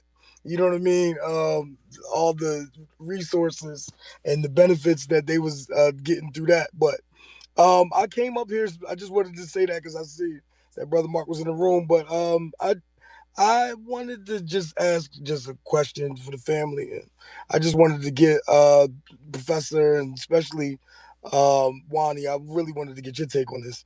Um, so I'm noticing now. I'm seeing spaces like in the last couple days of I guess these. It's like a group of they call themselves black and they are like I guess it's a Pan African kind of thing or whatever, and they're they're going to FBA, and they're wanting us to I guess still identify as African. They'll say we're pretend Indians or whatever the case may be, and not to do all the back and forth, but my question to y'all is why do they care? Like why do they care if we say we not African? Why does anyone care if we identify ourselves? Um, They have just based off of they fact. have very low self-esteem, and it's their goal to try to force people to identify with them, and we've been doing that, for hundreds of years. We've been reaching out, being Pan Africanist, going over there, claiming that that's our roots, and things never felt right. And then, DNA came along, access to genealogy came along, and we just didn't find them. We started to find ourselves. We started to find our roots here in America. We just didn't find them. Whatever connections we have are very far away, and they can't deal with it. When we started doing the delineation and speaking about reparations and what that entailed, they became extremely violent, very angry that they weren't a part of it. They're used to being a part of anything we do. They use our scholarships, they use our politicians, they're all over our boards, they're all over our college clubs. They're used to accessing anything that we get, and they're just not used to being excluded. No one is, because we've been welcoming people the whole time. Ever since we've been here on this land, we've been welcoming. And so people aren't used to it. Us focusing on ourselves feels like we're stabbing everybody in the eyeballs. That's how welcoming, that's a reflection of how welcoming we've been. The idea that we would say, no, we need to, think about ourselves in this particular thing we're talking about, this reparations thing. That's about us. The idea that we would do something just for us has thrown these people into a tailspin. Facts. I couldn't have anticipated it. If you had told me it was going to happen, I would call you a liar. If you would have told me, because we've been so supportive of everybody else's thing, even East Indians that said, hey, Queen, we want our stuff back. We were like, go get it. We're behind you, even though we don't even have a close relationship with East Indians. Anytime Native Americans fought to get different things and complained about their broken treaties, we were rooting for them, even though they threw us off of the reservation, even though they have not been kind to us. But for them to go like they've gone, getting on every reparations board, going up against us with the OMB, getting on every board that could have power to tell us no, in our own country, running for office on the promise of getting rid of Black History Month, that's the end of them. I can't deal with them anymore. Facts. I'm done. I put them into the category of Chinese people. Yeah, I know you're here. Have a nice life, but you don't have anything to do with me. You don't have any rights. You don't have the right to question my background. My background is my background. Like I said earlier, we've had to discuss our complete lineage, which we never did because we said we're black.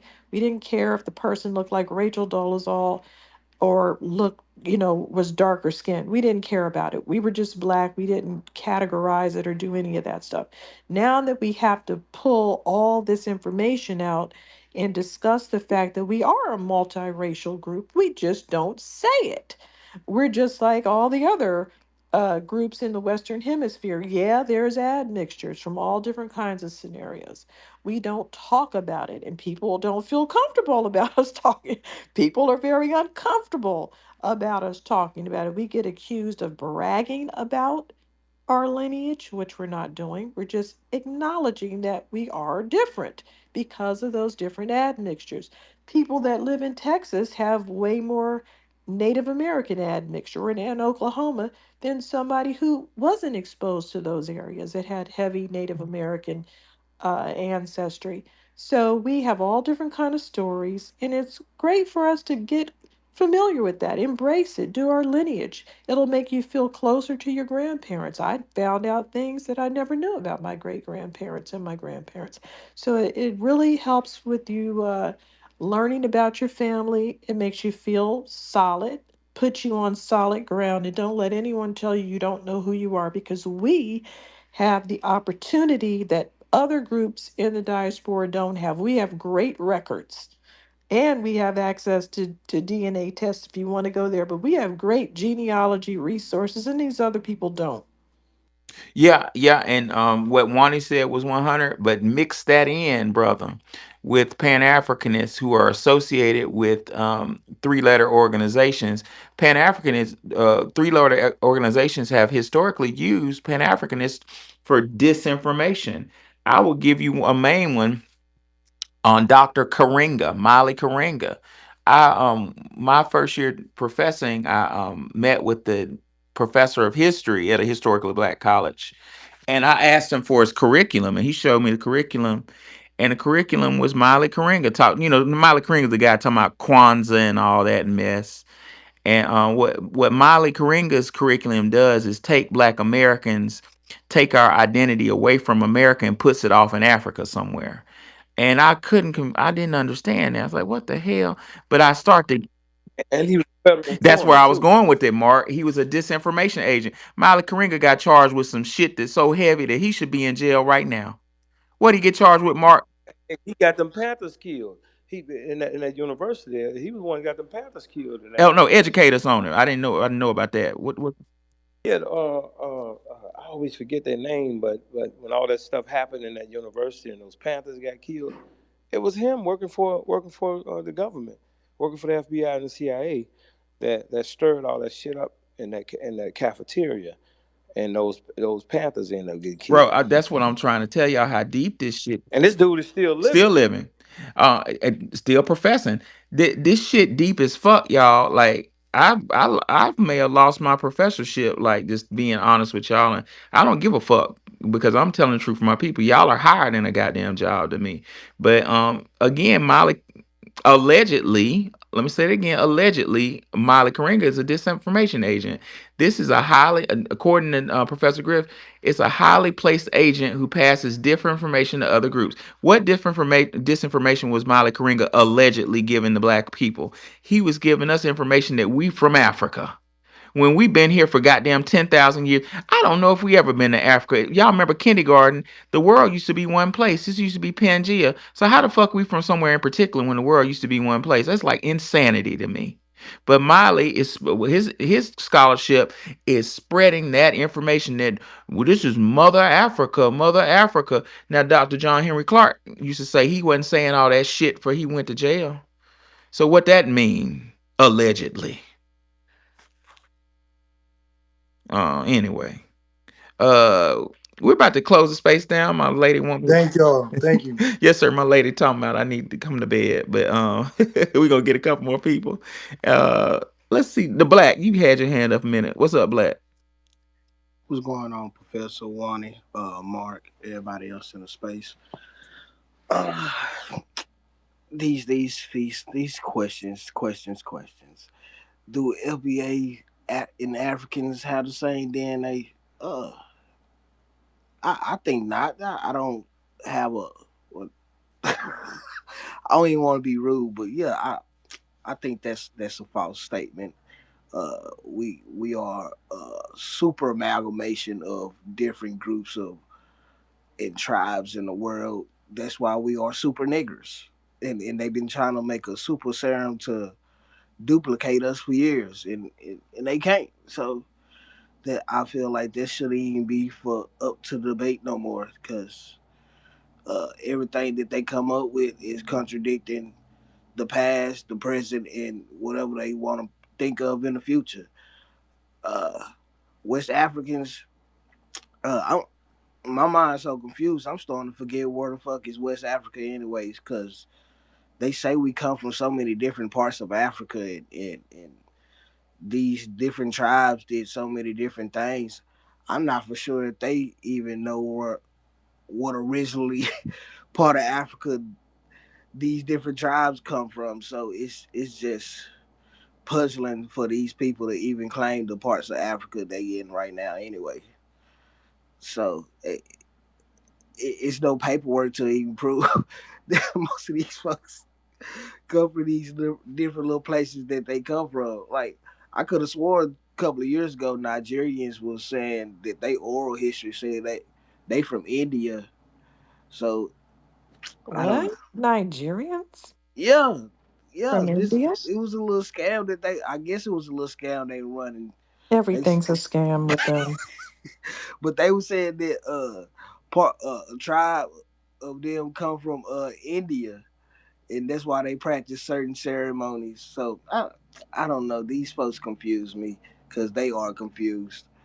But shout out to Mark Carter for, know what I'm saying, showing up and continue to putting down the work that he does and letting us know from his generation perspective how the flaws affected him from the previous generation, and how we can come together and fix these different shenanigans and BS that the has been implemented by different immigrant groups that despise us more than they despise white people that they claim are suppressing them. It's just hilarious. And thank you, Wanda, for coming in the room with us earlier, helping us run down these African tellers and and their shenanigans. Cause Lord, I'm still trying to understand this DNA thing. Cause if everybody not taking a DNA test, how do we know this is all the way legit? I damn near want to do a DNA test and It's swab not. my turtle It's and see not what it come like back you. as. You should take a whole. The ones we're taking are not like a whole genome. I've taken a whole bunch of different tests, so it gives you kind of a it gives you kind of a idea of what you are, what's going on. It does. It gives you kind of an idea. But now, when we start talking about the amounts and the levels, that's where the problem is. Because I know some people that live on a reservation and they have like 2% Native American. So the Native American is extremely underrepresented. It just shows that they're basically white and black. It doesn't show a lot of Native American, but they have the haplogroup from a Native American.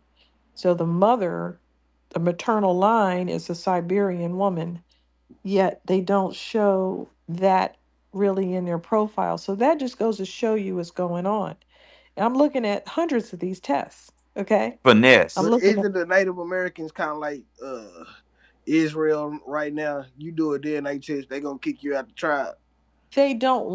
they don't do that. They do genealogy only. They go on the Dawes rolls. If the ancestor says he was full or half, they go by that. They don't take any tests on most of these reservations that I know of. They don't want to do that because you know what it's going to show.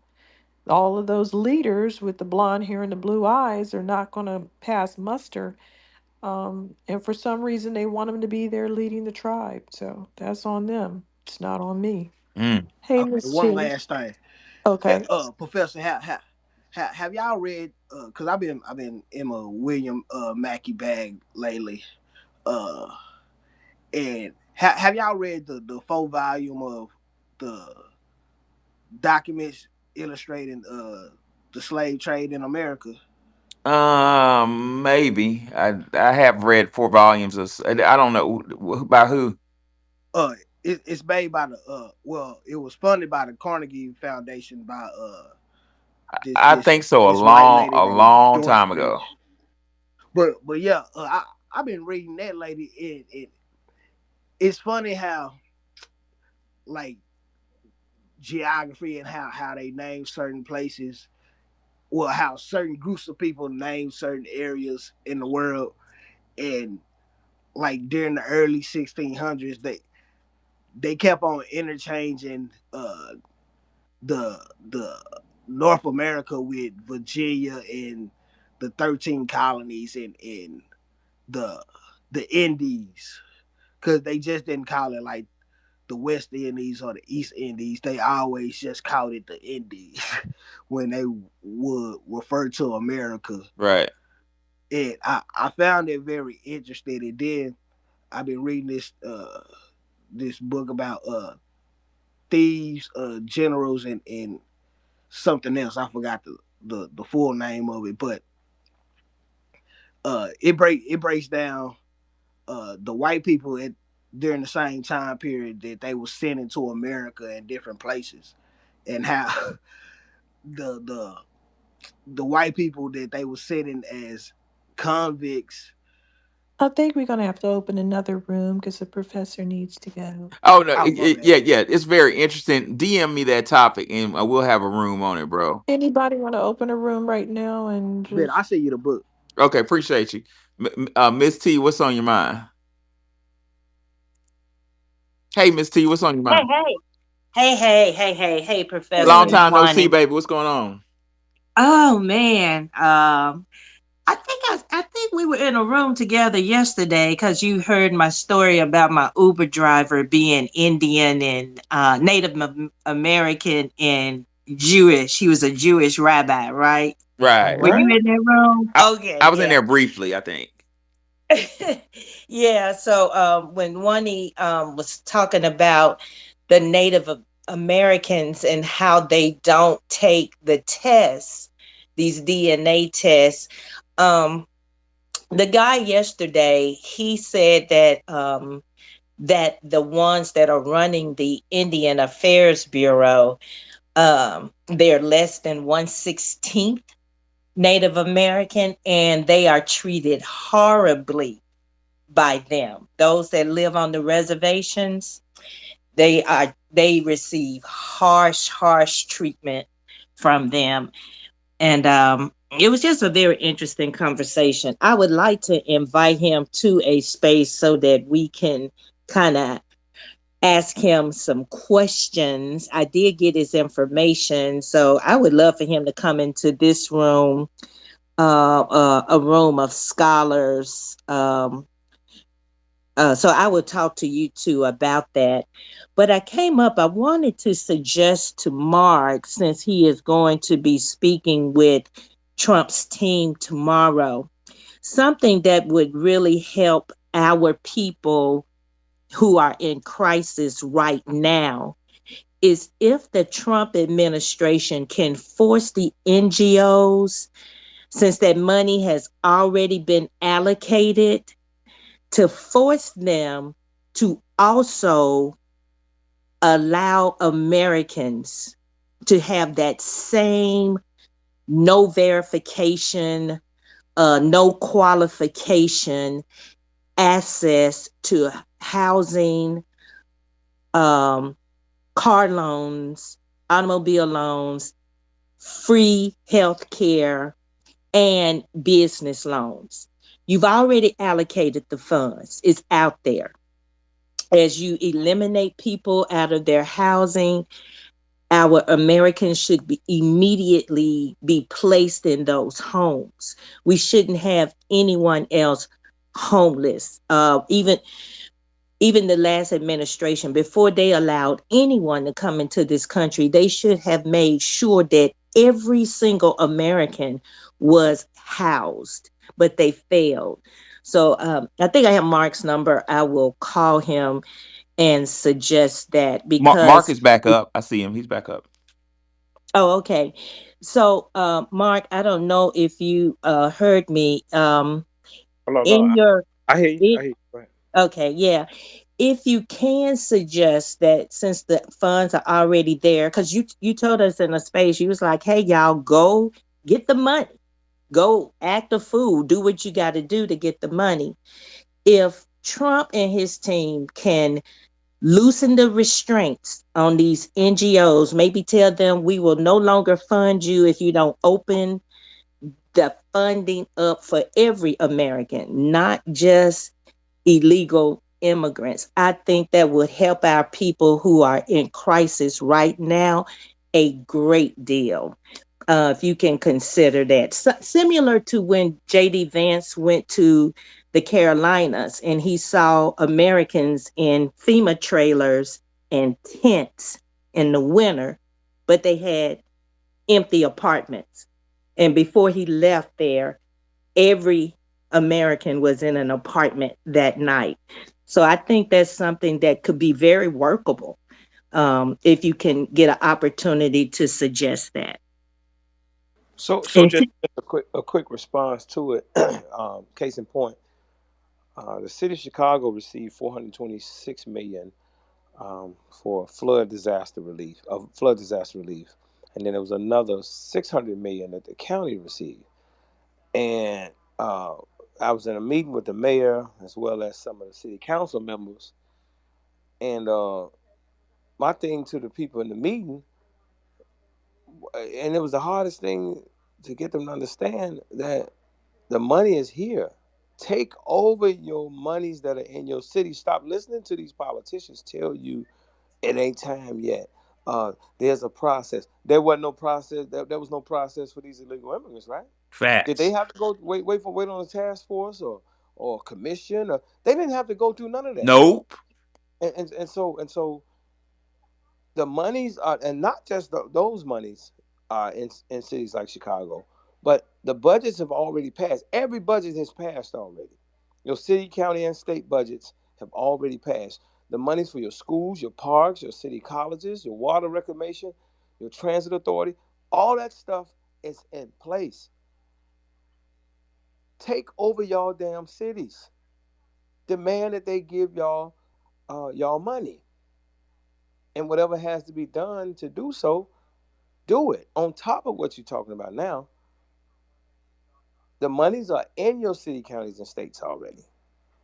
It's there. The budgets have passed, and you let lying ass local politicians talk to you the way Jasmine Crockett and them are trying to put the genie back in the bottle, so to speak.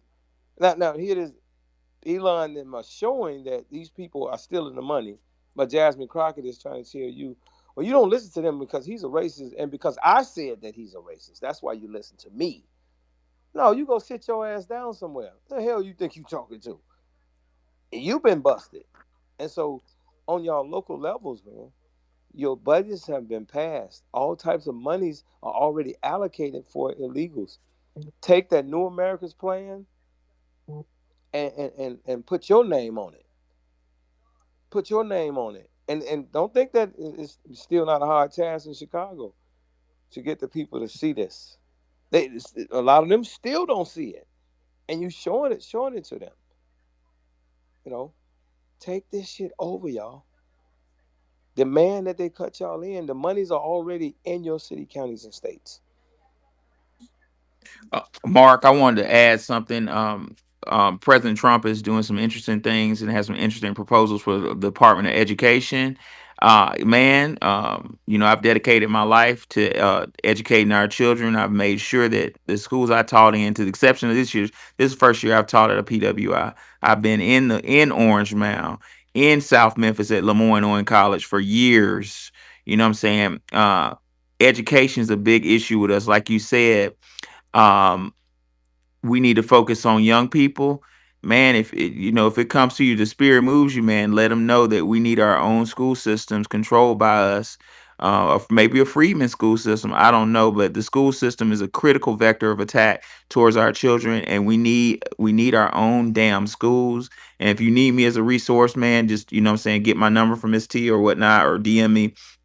or let me know, man. But we need, put that in the ear. We need a Freeman school system, whatever you want to call it. I don't care. But we need a school system for foundational Black American children because they're being neglected. And furthermore, in conclusion, No, hey, listen, listen, y'all, because y'all still not hearing go me. ahead. Set the shit up. You don't ask them anything. Oh yeah, I Set it need up. funding. Set it I up. got it set up. Set it up. I'm saying, Yes, sir. set y'all shit up in y'all cities. It's more of y'all than it is the politicians, right? Right. So if the people get Yeah. look, every ward in the city of Chicago, it takes 50,000 people to make a ward up. It's only one alderman or city councilman. What? I'm not asking him shit. Go get the people and set the shit up, and then you tell his ass what the fuck to do. You right. You right. This is how this works. And that includes Trump too. Set it all up. Y'all gotta learn how to act like y'all own shit. Act like y'all own the politician. You right, Mark. Man, man, when they out of place, they don't know their place because you don't know yours. Or they gonna act out of their place because you don't know yours. You can't come in my area, you know what I'm saying, and build shit without including us, bro. And they can take a hell of they can call who the fuck they want to go call. You call the FBI, who, bro. You when you come in our area and you building, you go to lunch and come back, man. We got 200-300 men standing on your site, man. We work here, man. Shit. Now how many people you gonna take out of this 200? Because we definitely finna, we gonna all these contracts, these jobs. We all partners in this shit. Come on, let's go to work. This is how you gotta move, man. And we've been taught that they can come to our areas, use our resources, and tell us what to do. No, when they come with a big project, y'all make your own applications up and your own process for their project. And then when they have the meeting, walk in there and put that shit on the table. This part of the project right here. And hey man, when it first happened, when especially them white boys when they first see you do that, yeah, it's shocking all. But you shouldn't have brought your project here if you didn't want no partner. You can't come over here without including us, bro. You know what I'm saying? And if you resist, okay, well, we're gonna keep shutting your shit down. Then we're gonna make you lose money because you got that bank loan on the table. Y'all see what I'm saying? This is how y'all have to move, bro. I mean, stop asking permission, and that's like you. That's like you asking me for permission if I come in your house. Then you turn around and ask me, can you go in your refrigerator? That's crazy. Yeah, you right, Mark. Well, Professor, if you already have the I plan, do. I think The I New can, Americans plan, y'all, is the best plan they got right. on I the think table I right now. can come up with ways for us to get this money. So I'll get with you on the back channel this weekend. That sounds excellent. Okay. Well, Mark, Take the Mark, Office of New Americans. go ahead. Look, y'all. Every city has a New Americans plan. The New Americans plan spells out the jobs, the contracts, housing, education, resources. If y'all don't believe me, just look it up right now. Look up Office of I New think it's Americans. called And, Pathways here in Atlanta, Professor. Pathways. I'll send it over to you. but just Lovely. just Google Office of New Americans and the name of your city. Read that plan. Sure. That plan spells out how you gonna get jobs, contracts, all that was put in place for immigrants. We talking illegal immigrants. There was no commission or study. Stop letting them train your mind to wait on them to. You know what I'm saying? Come on now, this y'all shit. They shouldn't have set it up. When you set it up, put your name on that shit and take control of it. Yeah, that's true, Mark. You telling the truth. You telling the truth. Well, Mark, congratulations on your meeting. What I'm saying, Godspeed. I hope you kick ass in it, man. And we got your back. If you need something, you know where to find us. Ladies and gentlemen, I've really enjoyed this space. I look forward to the replay. If you want the replay, look at Nikki the God's YouTube channel, where we had a America, a descendant of a Black American who went with the British before this was a country.